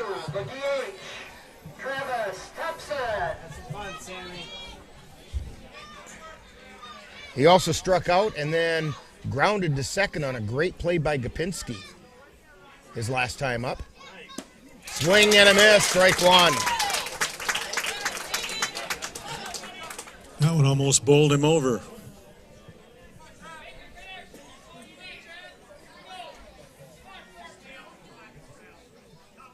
And time being called. Thompson steps out.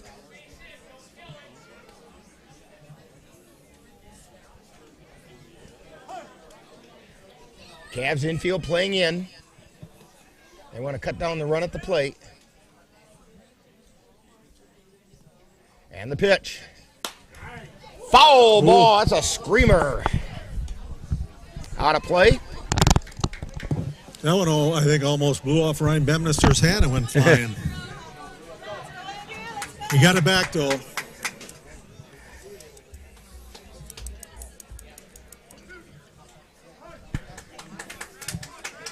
He was showing Ryan Page how he ducked out of the way.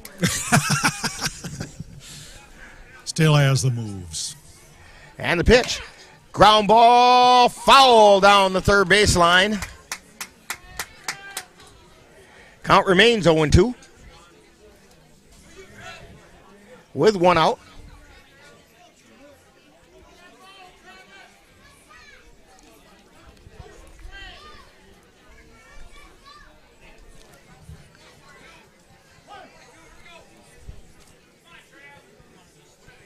Milner at the belt.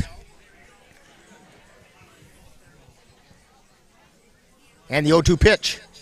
Swing and a miss, strike 3.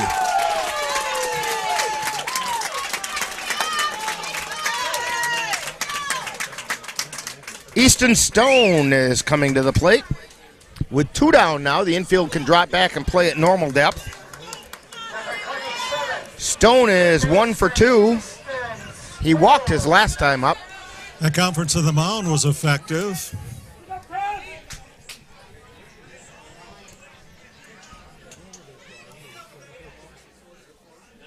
Swing and a miss, strike 1.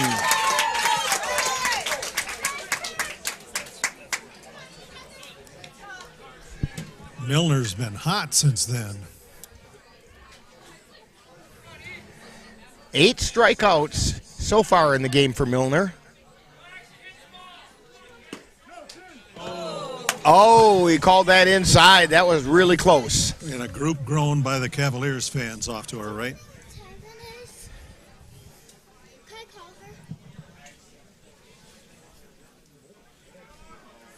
And the pitch. Swing and a miss. A curveball got him chasing.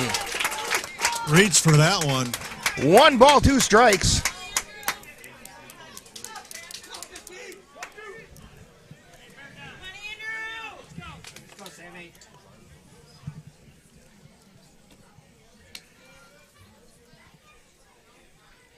And the 1-2 pitch. Just missed inside. Counts even at 2-2. 2 balls, 2 strikes, 2 down, bases loaded. Milner delivers. Foul back at the plate. Count holds at 2-2.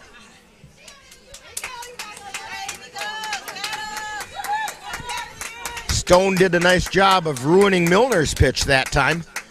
You can see the look on Milner's face. He thought he had a good one there.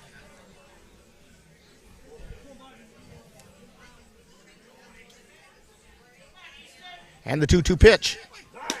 High for ball 3. Nowhere to put him. 2 down. It's going to be traveling time.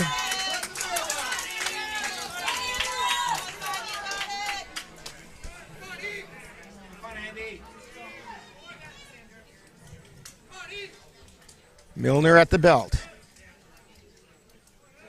Runners go. Payoff pitch. Pop foul out of play on the left side.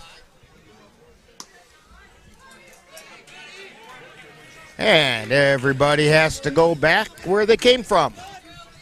Heard a soft landing on that one out of play. That one was closer over to where your car was. Yeah. That's why the soft landing was good. Payoff pitch. Swing and a miss. Strike 3.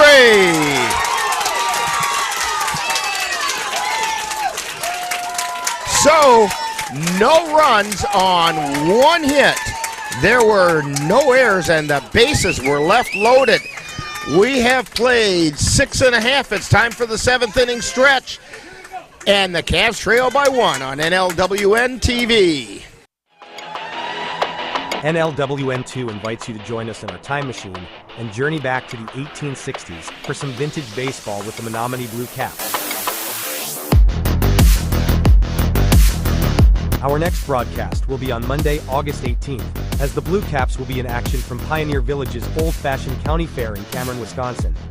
Coverage begins at 7 p.m. That's vintage baseball, Monday, August 18th, on NLWN-2. Can't believe you're doing this alone. I've done it before. I remember. You threw your back out. How you holding up? Hand me that board. Nothing wrong with getting help. I'm good. I did it when Felicia left. I'll figure it out.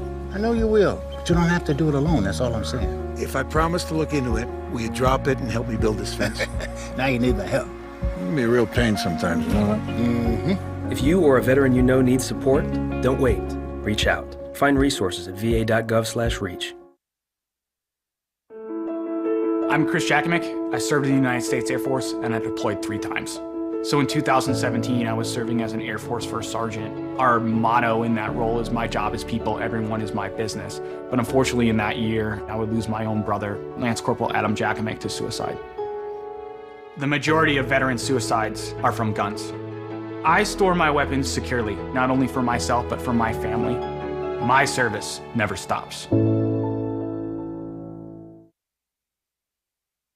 Being a cowboy, well, I don't know anything different.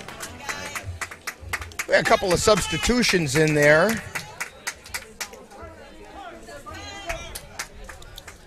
First of all, for the Knights, Brandon Peterson is now playing right field. And at the plate is Carter Beath. Beath is 0 for 2. And that pitch is in the dirt.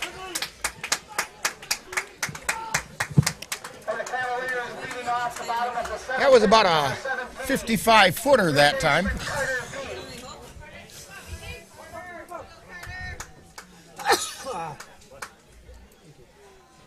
And the pitch, fly ball out into right center field. That could find a gap. It does. It gets all the way to the fence. Beath is rounding second. He's coming to third. Here's the throw. Beath is in safely. Carter Beath leads off the bottom of the 7th inning with a triple.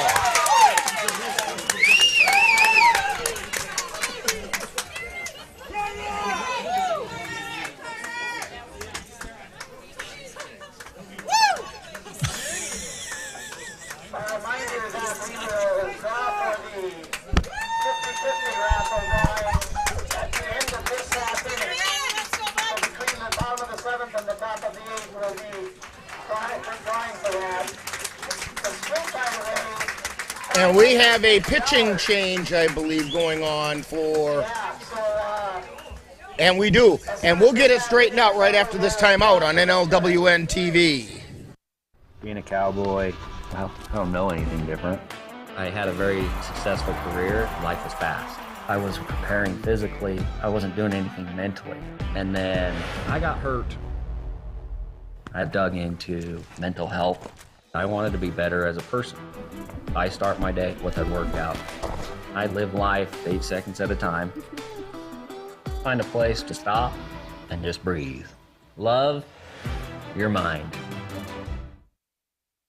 My name's Stacy, I'm 57, and I was adopted in 2020. One teen can come in and make you look at life in a whole different way. You know, he's my father, so I look up to him a lot. If I can be 10% of the man he is, I'll be a happy person for sure.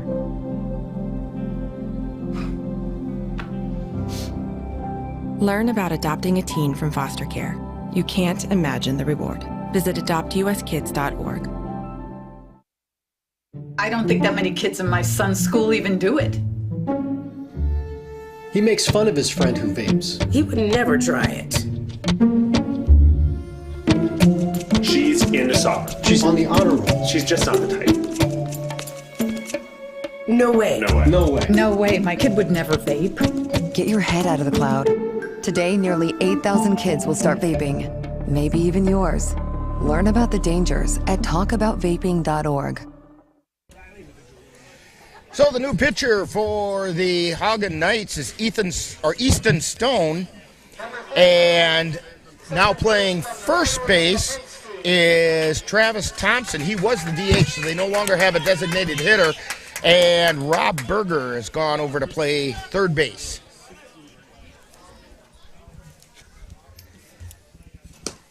And there's a called strike to Riley Gopinski. Gopinski's 0 for 2, grounded to short and struck out. Tying run on third, nobody out. That one's fouled back out of play.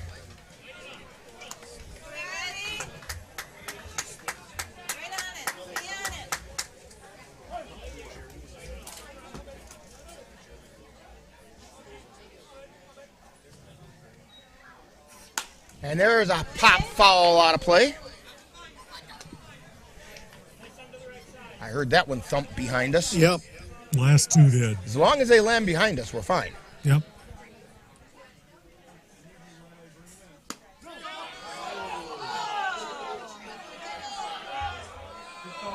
And he said that was a little bit high. Ball one.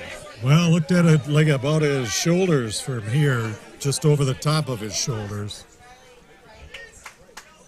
Tough one to look at by Gopinski. So the 1-2 pitch. Swing and a miss for strike three.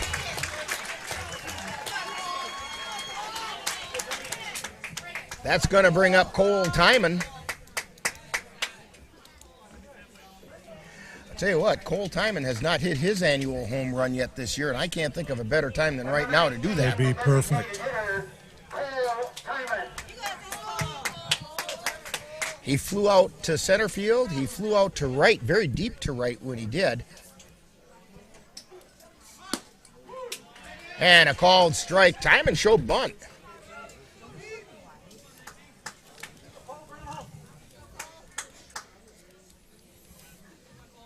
Maybe they're going to try a little safety squeeze here.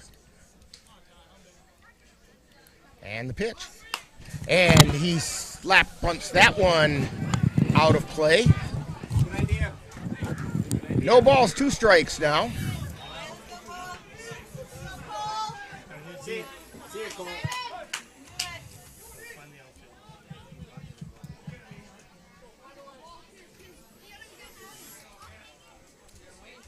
Stone looking in for the sign. And Timon calls time.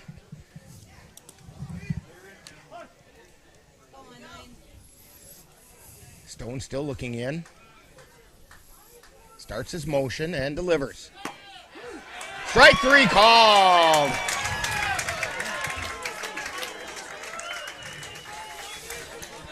Two down. It's going to bring up Carter Hesselman. Flew out to right field and grounded to first. There's a ground ball up the middle. Oh, fielded by second baseman, thrown to first in time.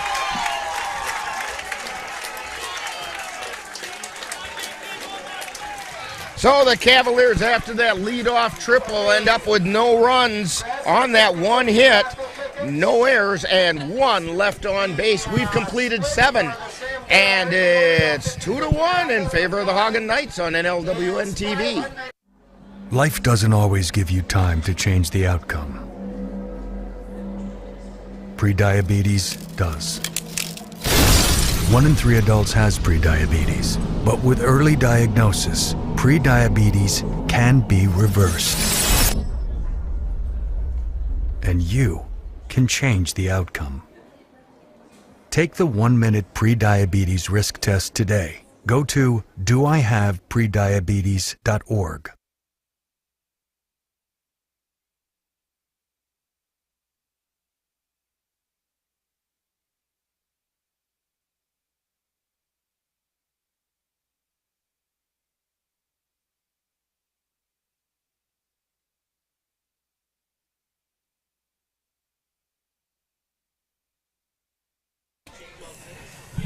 And we're back here at Haugen Ballpark in Haugen, Wisconsin, heading into the 8th inning. 5-1-6, 1-3-2. Cavaliers trailing 2-1 to the Haugen Knights.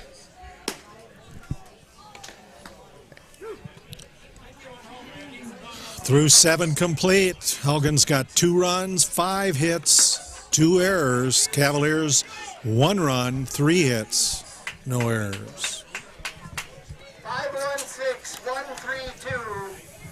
Bring it up here and show it to me and we'll give you your money. For Haugen. Okay, leading things off for the Haugen Knights, we have Derek Diekman. Number 36, catcher Derek Diekman. And the first pitch is called strike on the mound now for the Cavaliers is Aiden Ecker.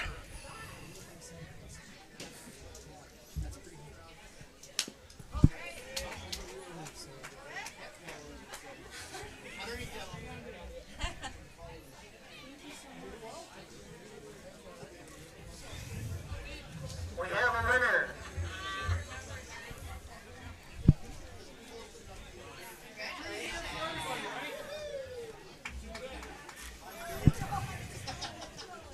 No balls, 2 strikes to Derek Diekman.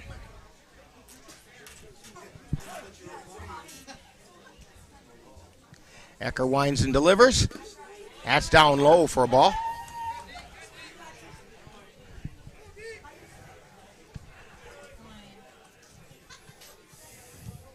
And the pitch. Low and inside. 2 balls, 2 strikes.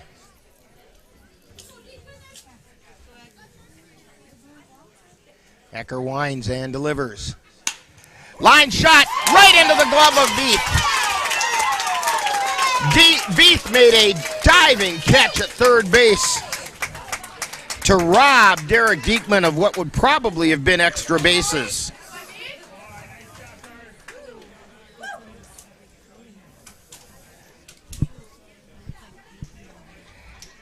That's going to bring up Ethan Brown.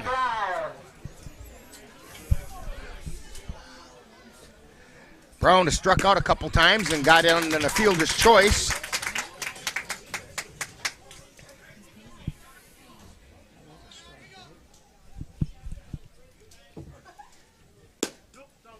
That pitch was outside for a ball.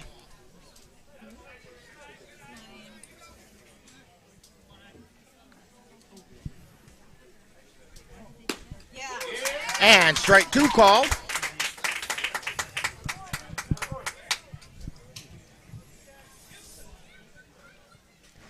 And the pitch. Swing and a miss for strike 3. Aiden Ecker just blew that one by him. That's the 9th strikeout for Cavalier pitchers today.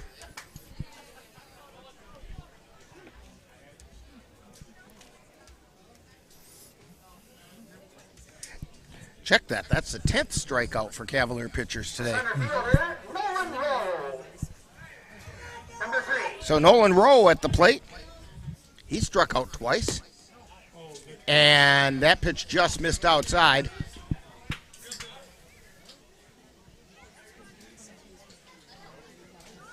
Aiden Ecker into his motion and delivers.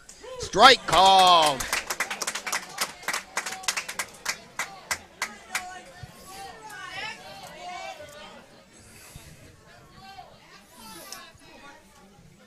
And the pitch.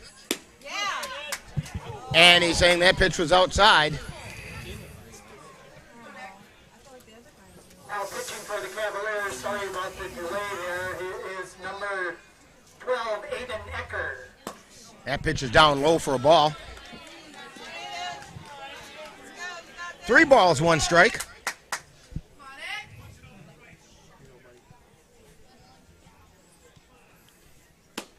Swing and a miss, strike 2. The count is now full. 3 balls, 2 strikes, 2 down, nobody on. We're in the top of the 8th inning.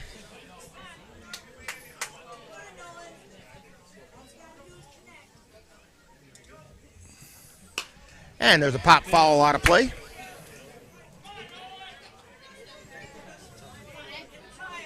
Over the top of the Cavs dugout.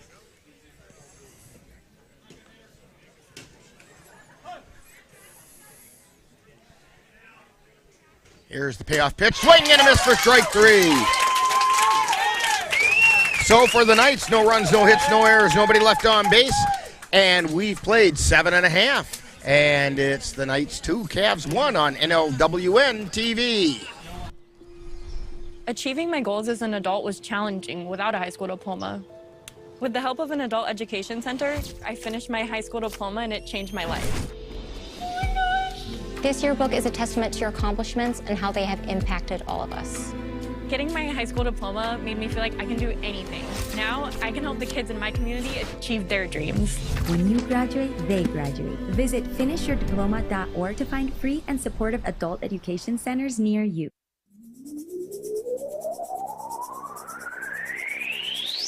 You're tuned to the Northern Light Webcasting Network and NLWN-TV. We use advertising revenue to make this service available to you.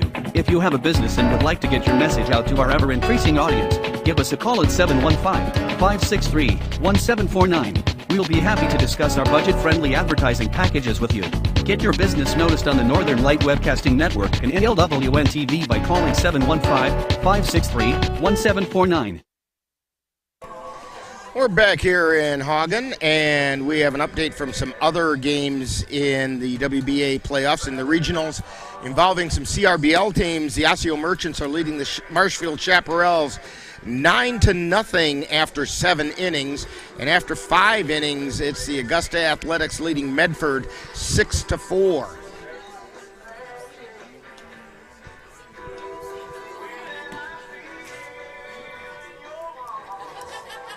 Due up for the Cavaliers in the bottom of the 7th inning.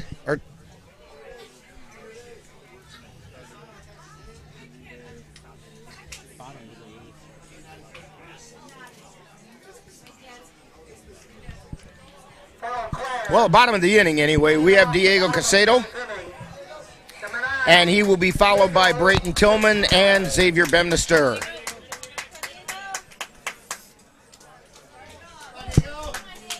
It's the bottom of the 8th inning, and that pitch is down in the dirt. That was a 59-foot fastball.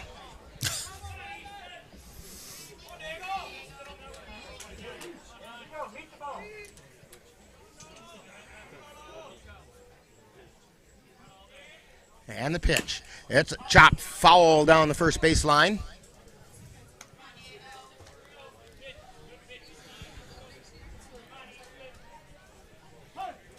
One ball, one strike.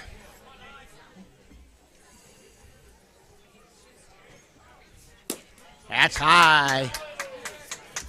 2 balls and a strike.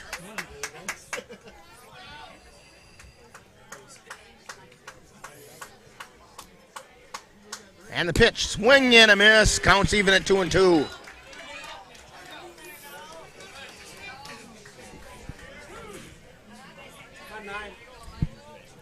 Casado singled to center field his last time up. That was outside, so the count goes full. Cavs want to get him on base any way they can. And the pitch. Swing and a miss for strike 3.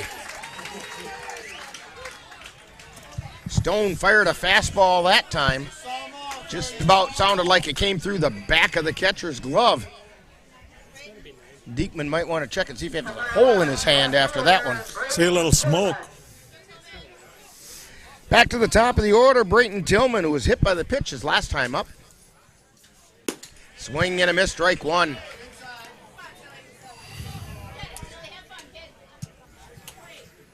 Tillman's 0 for 2.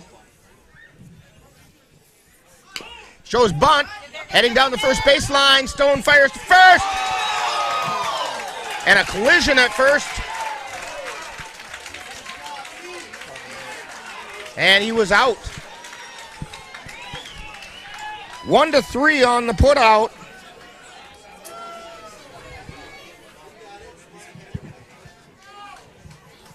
Number 4, the center fielder, Xavier Bemister. So with 2 down, Xavier Bemister comes to the plate.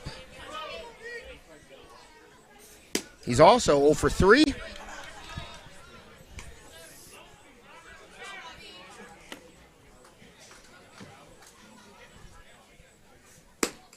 And there's a strike called on the outside corner, so it's 1 ball and 1 strike. Xavier got on an error. He hits a fly ball, pop to the shortstop, and it was caught. So that's it in the 8th inning for the Cavaliers. No runs, no hits, no errors, nobody left on base. We've played 8, and it's the Haugen Knights 2. Cavaliers 1. If the Cavs come back and win this, it's going to be in walk-off fashion. And you're tuned to Cavalier Baseball on NLWN-TV. I don't remember how it started. Go to that. Our back and forth. It always came back. Dad! You probably don't remember what you told me. That was perfect. But I heard every word.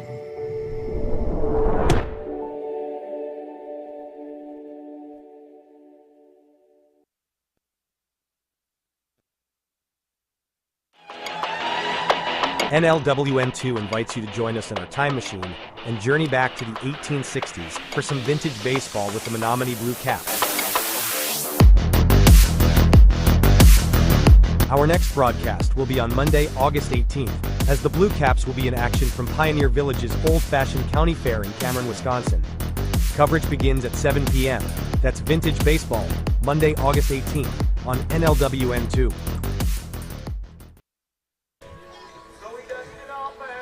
Back here at Haugen, as the Cavaliers are trailing as we head into the 9th inning. Trailing 2-1.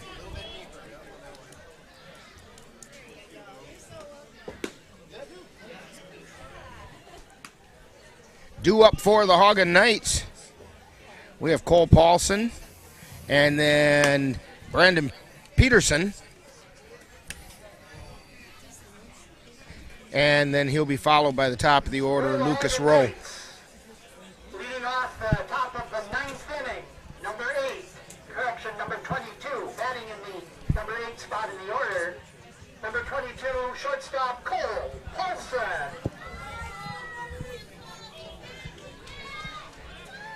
Paulson's 0 for 2. Grounded to second, popped to second. First pitch is high for a ball and drew a walk. Aiden Necker starting his second inning of work.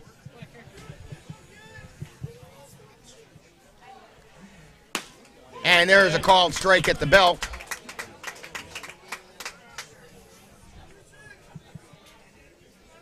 One ball and one strike. Strike called, curveball, caught the outside corner.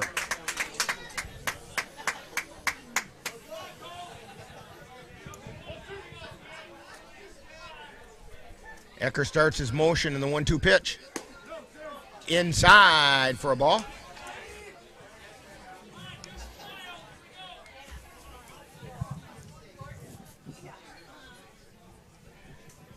And here's the pitch.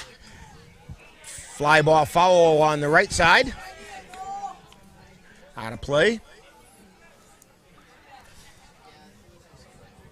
2-2.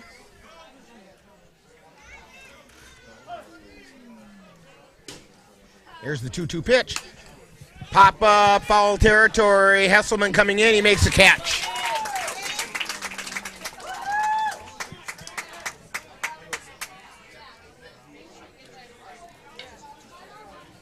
That's going to bring up Brandon Peterson.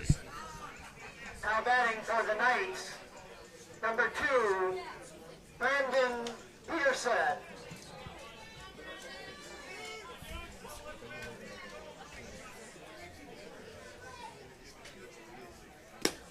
And there's a strike called.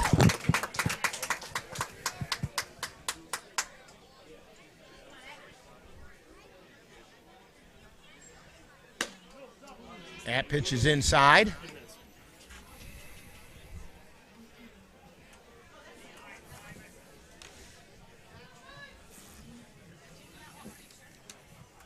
And the pitch. Line shot over by a Cole Timon in his luxury seat, otherwise known as a bucket, over by the Cavs dugout.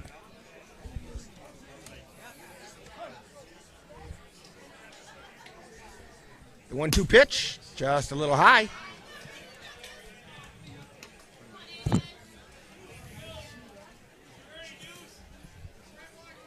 Two balls, two strikes, one out. Ecker starts his motion and delivers. That's low for a ball. Count goes full.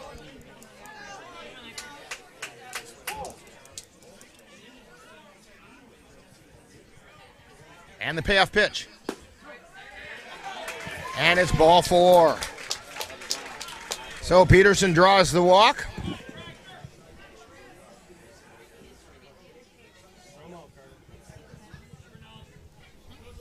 Number 6, the second baseman, Lucas Rue. Back to the top of the order, Lucas Rue drew a walk his last time up. Pitch is high for a ball.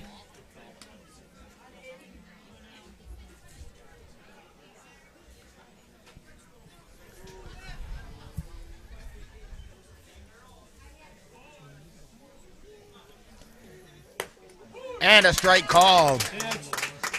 One ball, one strike. One out, one on. That's 4 aces. Nice hand. Again, that's next weekend at Hayward. And the pitch. Strike called. Curveball got the outside third of the plate.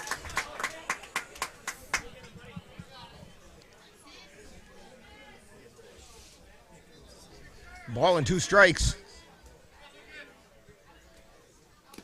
And that one got him. That's when you don't want to hit the batter, when you've got a 2-strike count on him.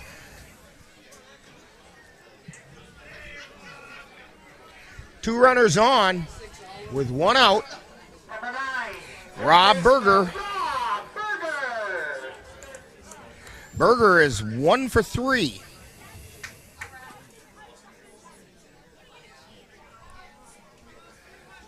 He doubled his first time up, then drew a walk, popped to second, and struck out. Swing and a miss, strike one. Ecker pulled the string on that one.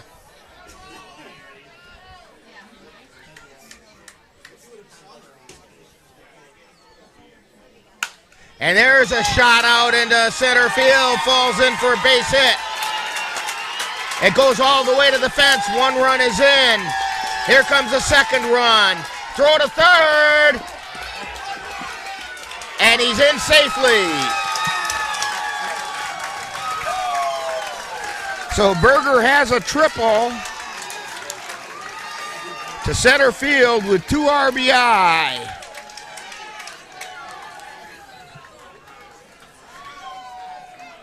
And that makes it 4-1 for the Knights.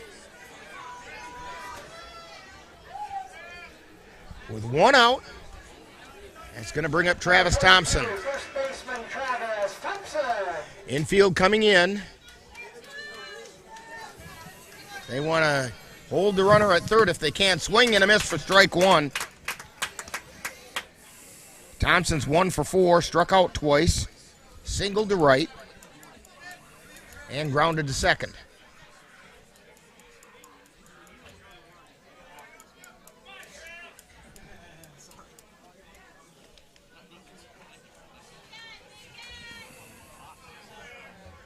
Thompson grooming the batter's box a little bit.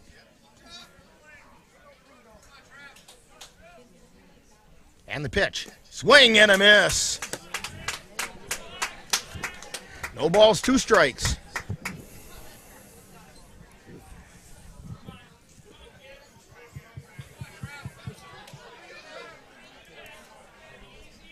And there's a shot out into center field. Bemister's over, fields it on the hop. And the run comes in to score as Thompson has an RBI single.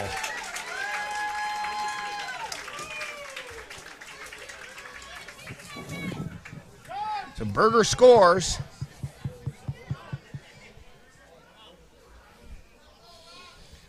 Thompson is on first, and Easton Stone comes to the plate. 1 out. Haugen ahead, 5-1.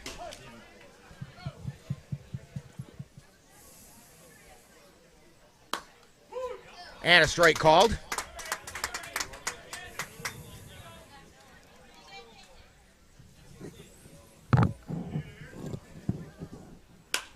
And a high pop-up.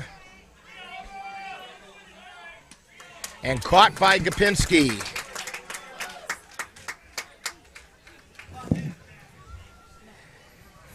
That's going to bring up Derek Diekman. Line to third and a diving catch by Veith his last time up.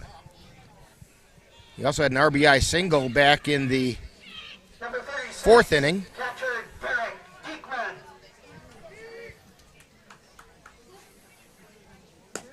That pitch is outside for ball 1.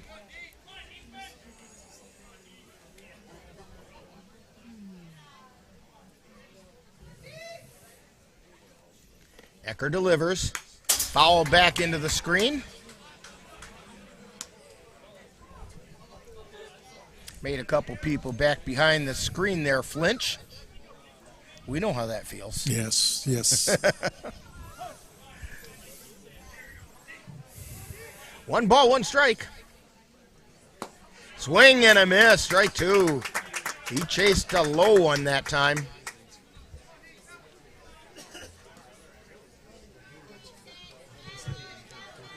Ball and 2 strikes, 2 down.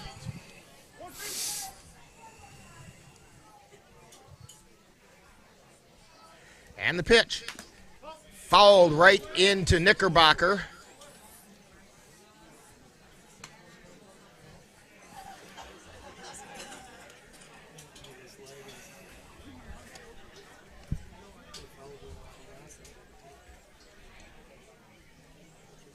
Got Knickerbocker in the leg that time. Ball and 2 strikes. That one's down in the dirt. Takes a high hop, and down to second goes Thompson on the wild pitch.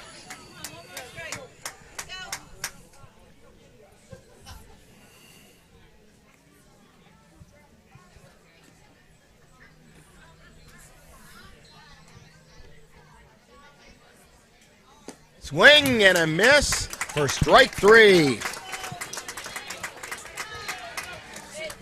So the Knights are out in the top of the 9th, but not before they do some damage, as they picked up 3 runs on 2 hits. There were no errors and 1 left on base. We've played 8 1/2. The Cavs have some work to do, as the Knights are leading the Cavaliers 5-1 on NLWN-TV.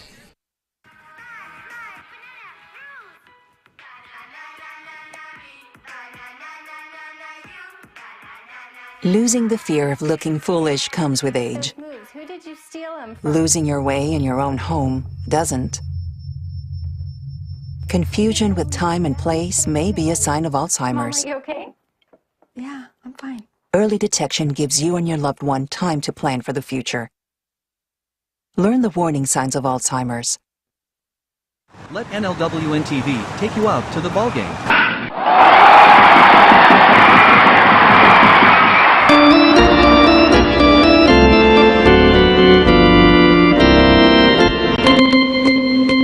Our next game on NLWN-TV will be tomorrow or Sunday, when the Cavaliers face the Spring Valley Hawks in their Game 2 of the WBA Regional Playoffs. If the Cavs win today, they will play on Sunday at noon, and if they come up short, they will play tomorrow at 3. Our coverage will begin with the In the Dugout show 1/2 hour prior to game time. That's Eau Claire Cavalier baseball tomorrow or Sunday on NLWN-TV. And we're back here at Haugen Ballpark in Haugen, Wisconsin. Cavaliers trailing by 4, 5-1 as we go into the bottom of the 9th inning. If the score remains as is, the Cavaliers will play Spring Valley tomorrow at 3 o'clock. And that's kind of weather, the schedule is kind of weather permitting. It will probably get played tomorrow, but 3 o'clock is the scheduled time. And if the Cavs can come back and find a way here in the bottom of the 9th inning, then they would be playing Spring Valley on Sunday.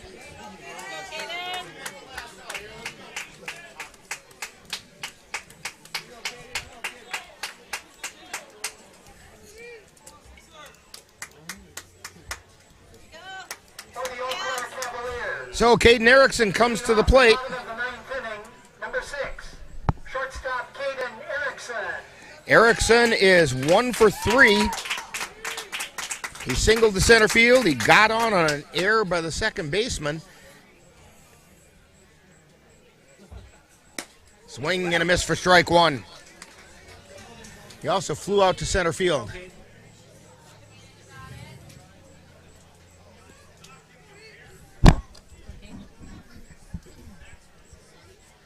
And the pitch.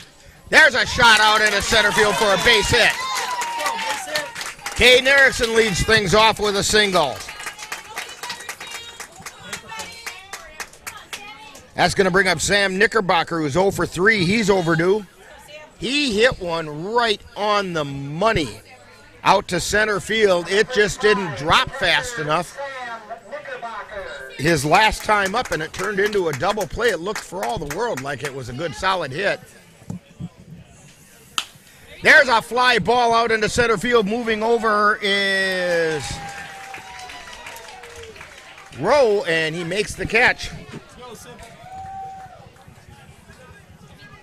That's the 3rd time Knickerbocker's flown out to center field tonight. So 1 out. That brings up Carter Veith, who tripled his last time up.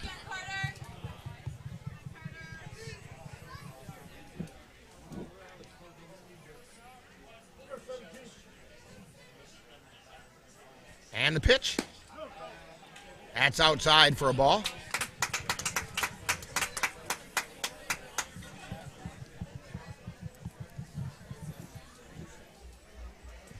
pitch. Strike called. 1 ball, 1 strike, 1 out, 1 on.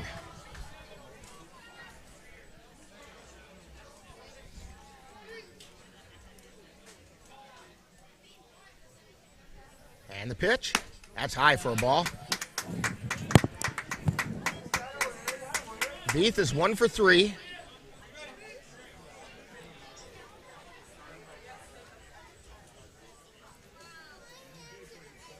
And that pitch is outside, so it's now 3-1. This is a hitter's pitch now for Carter Beath.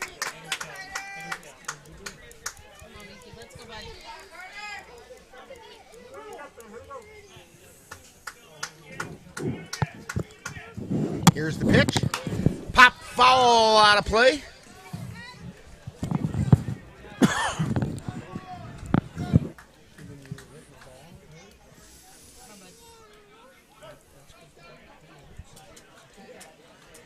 So 3-2 is the count. Swing and a miss on the high fastball. Cavs are down to their final out. Riley Gopinski comes to the plate. Gopinski is 0 for 3. Number 13, second baseman Riley Gopinski. And there's a ground ball over to second. Flip to short for the third out.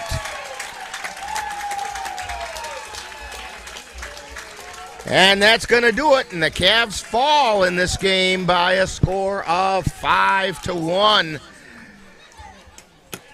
to the Haugen Knights. That means that the Cavs will next play tomorrow, scheduled for 3 o'clock in the afternoon. The Cavs record goes to 20-10 on the season. Knights are now 6-7. Winning pitcher in this game was Christian Lindau. Losing pitcher was Andrew Milner. And we'll have more on this one in Talking Baseball right after this timeout on NLWN-TV.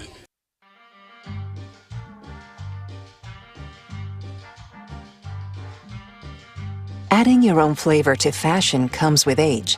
Okay, Dad, look at you. Yeah, welcome. Hi. Forgetting how to add doesn't. Finding it difficult to work with numbers may be a sign of Alzheimer's. Dad, are you okay? An early diagnosis can help improve the quality of life for your loved one. Learn the warning signs of Alzheimer's. Some things come with age, some others don't. You've been watching Eau Claire Cavalier Baseball on NLWN-TV. This copyrighted presentation has been a production of the Northern Light Webcasting Network in conjunction with the Eau Claire Cavaliers and is intended for the enjoyment of the viewing and listening audience. Any broadcast, rebroadcast, or reproduction in any form without the express written consent of the Northern Light Webcasting Network LLC and the Eau Claire Cavaliers is prohibited. Stay tuned. Coming up next is Talkin' Baseball, with a look back at today's game.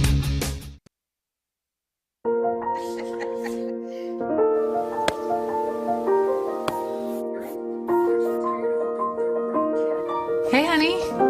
We thought we'd try something new. Family art hour. What do you think? You got jokes. You're funny. Learn about adopting a teen from foster care. You can't imagine the reward. Learn more at adoptuskids.org.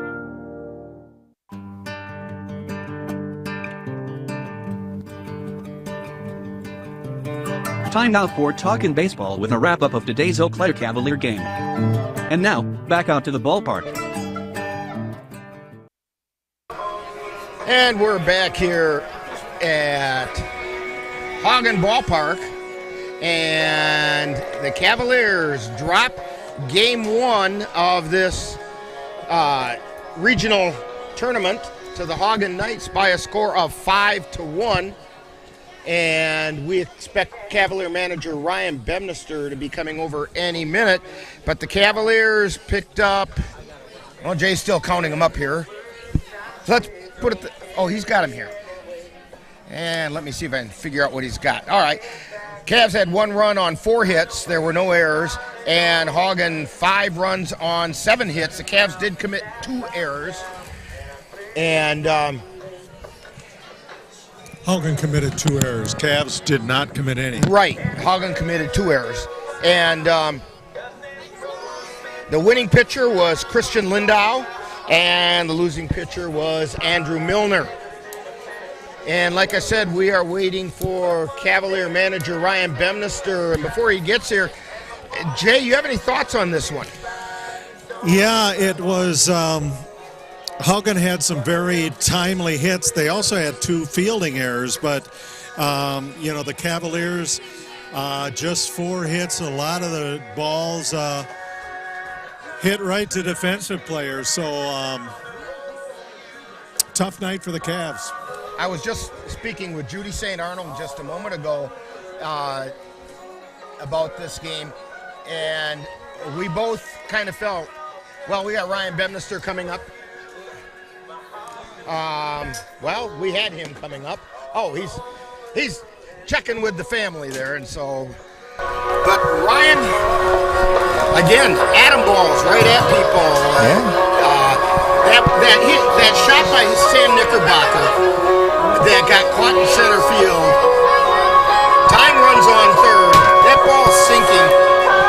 That should have tied the game. Yeah, we've had a bad run of luck with just hitting and stuff like that. It's too bad for the guys. It's because they all put it on the line out there and it just didn't work out. So yeah. And it's too bad for both pitchers because they pitched a pretty decent game. Yeah, everybody pitched really well today, both sides. So yeah.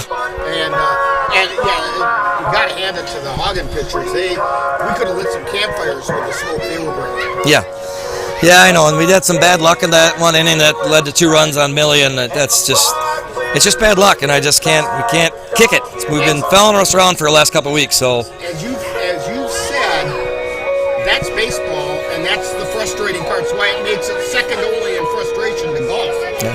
And you play both. Yes. Yeah, one better than the other. So this means you're playing tomorrow. It's scheduled for 3 o'clock. We'll see what the weather says about that. But yeah, we'll see. That's the unfortunate thing, having to come back here tomorrow and play tomorrow instead of playing Sunday. So now let's get back on the horse. If Spring Valley can defeat Haugen, and you guys can beat Spring Valley tomorrow, goes runs against. It's the runs against, and unfortunately that 9th inning hurt you a little bit in that category. Yeah, it is what it is. That kind of stuff happens. It's nothing we can do about that. So other than just hold Spring Valley down tomorrow. Hold Spring Valley down. Hopefully Spring Valley puts a ton on Haugen. So yeah, exactly. We'll see. And keep your fingers crossed. Yeah, we can see that. I've been this. I told the boys. I said I helped coach a team that made it to state going 1-1, going by run differential a few years back. So it's not you can still do it. Well, I remember the Cavs doing the same thing just a few years back, getting through in Merrill. Up in Merrill, yeah. That's the team I was talking about. Oh, thanks.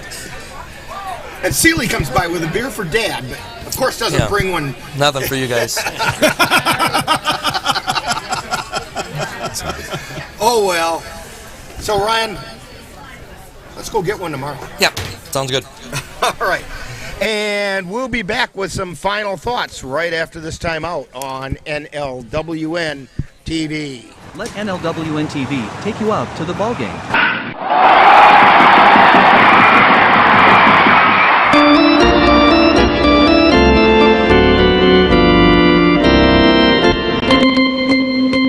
Our next game on NLWN-TV will be tomorrow or Sunday when the Cavaliers face the Spring Valley Hawks in their Game 2 of the WBA Regional Playoffs.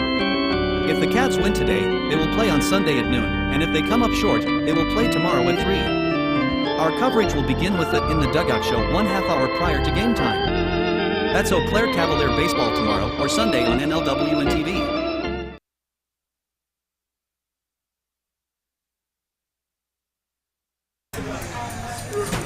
Back here at Haugen Ballpark, and the Cavs drop Game 1, 5-1 to the Haugen Knights, and we'll be playing tomorrow. Scheduled for 3 o'clock. Weather might have some words about what time that happens. But, Jay, your final thoughts about this one? Yeah, I agree with Manager Bemister. I mean, it's been a tough couple of weeks here, and Cavs made a good effort. Both pitchers pitched well, and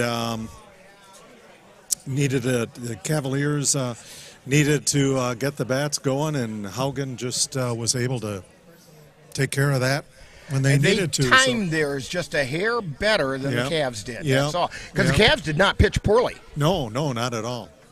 And so it was in that respect, it was a good playoff game, well pitched, pretty well played. Sometimes it falls your way and sometimes it doesn't. Yeah, it just didn't for the Cavs tonight. So they'll be back here tomorrow. Tomorrow, game time is currently scheduled for 3 o'clock. We're scheduled to be on the air with the In the Dugout show at, I think it was 2:20-ish. Somewhere right around there we'll be on with the In the Dugout show. And that, of course, will depend on what the weather does as well. So it'll be about 40 minutes before the first pitch the In the Dugout show is going to start. So stay tuned, and you'll see us come on the air when it's time. And So we hope you'll join us tomorrow here on NLWN-TV. Cavs take on the Spring Valley Hawks with a chance at playing next weekend in the WBA State Tournament. Coverage will begin at about 2:20 with the In the Dugout show, followed by all the live play-by-play action. But as Rick said, stay tuned because the weather may change that up for us. Be sure to join us Monday, August 18th on NLWN2 as our coverage of vintage baseball continues when we bring you the Menominee Blue Caps playing at the Pioneer Village Old-Fashioned County Fair in Cameron. Coverage begins August 18th, 7 p.m. on NLWN2. Tonight's Eau Claire Cavalier playoff game is brought to you by Menominee Eye and Optical with quality personalized care for you and your family. Your Napa Auto Parts store at 3580 Mall Drive in Eau Claire. Mom's Restaurant and Pub in Colfax. Comfort food the way Mom used to make it. Midwest Environmental Consultants, lawn care and soil testing experts. For Western Wisconsin, Auto Vision Center, windshield repair and replacement on North Claremont Avenue in Eau Claire. Slayton's Technology, the official IT provider for the Northern Light Webcasting Network, and the Chippewa Valley Museum, where you can connect with the roots of the valley in Carson Park. Be sure to thank these fine sponsors. By doing business with them soon, they bring you Eau Claire Cavalier Baseball here on NLWN-TV. Thanks, Jay, and that's going to be a wrap from here in Haugen for tonight, but we're going to be right back here tomorrow with some more baseball action, and so make sure you join us then. Until then, this is Rick Olson for Dan Petchow and Jay Fall and John Fellens, and you've been tuned to Talkin' Baseball on NLWN-TV. You have been tuned to Talkin' Baseball with a wrap-up of today's Eau Claire Cavalier baseball game. This has been a presentation of the Northern Light Webcasting Network and NLWN-TV. In the heart of a small town where the rivers flow, there's a spirit rising up and it's starting to grow. Carson Park's the place where dreams come alive. Eau Claire Cavaliers, the reason we thrive. With the crack of the bat and the roar of the crowd, we spell baseball magic and we shout it out loud. For over 50 years of history, pride and cheer. In this town, we're all family, the love sincere. Eau Claire Cavaliers, we wear it with pride. Big time baseball in a small town ride. From the bases to the bleachers, hear the fans sing. For the love of the game, together we bring. In this town, standing tall, we always belong. With Eau Claire Cavaliers, we'll keep singing our song. Through the ups and the downs, we'll face every fight. With grit in our hearts, we'll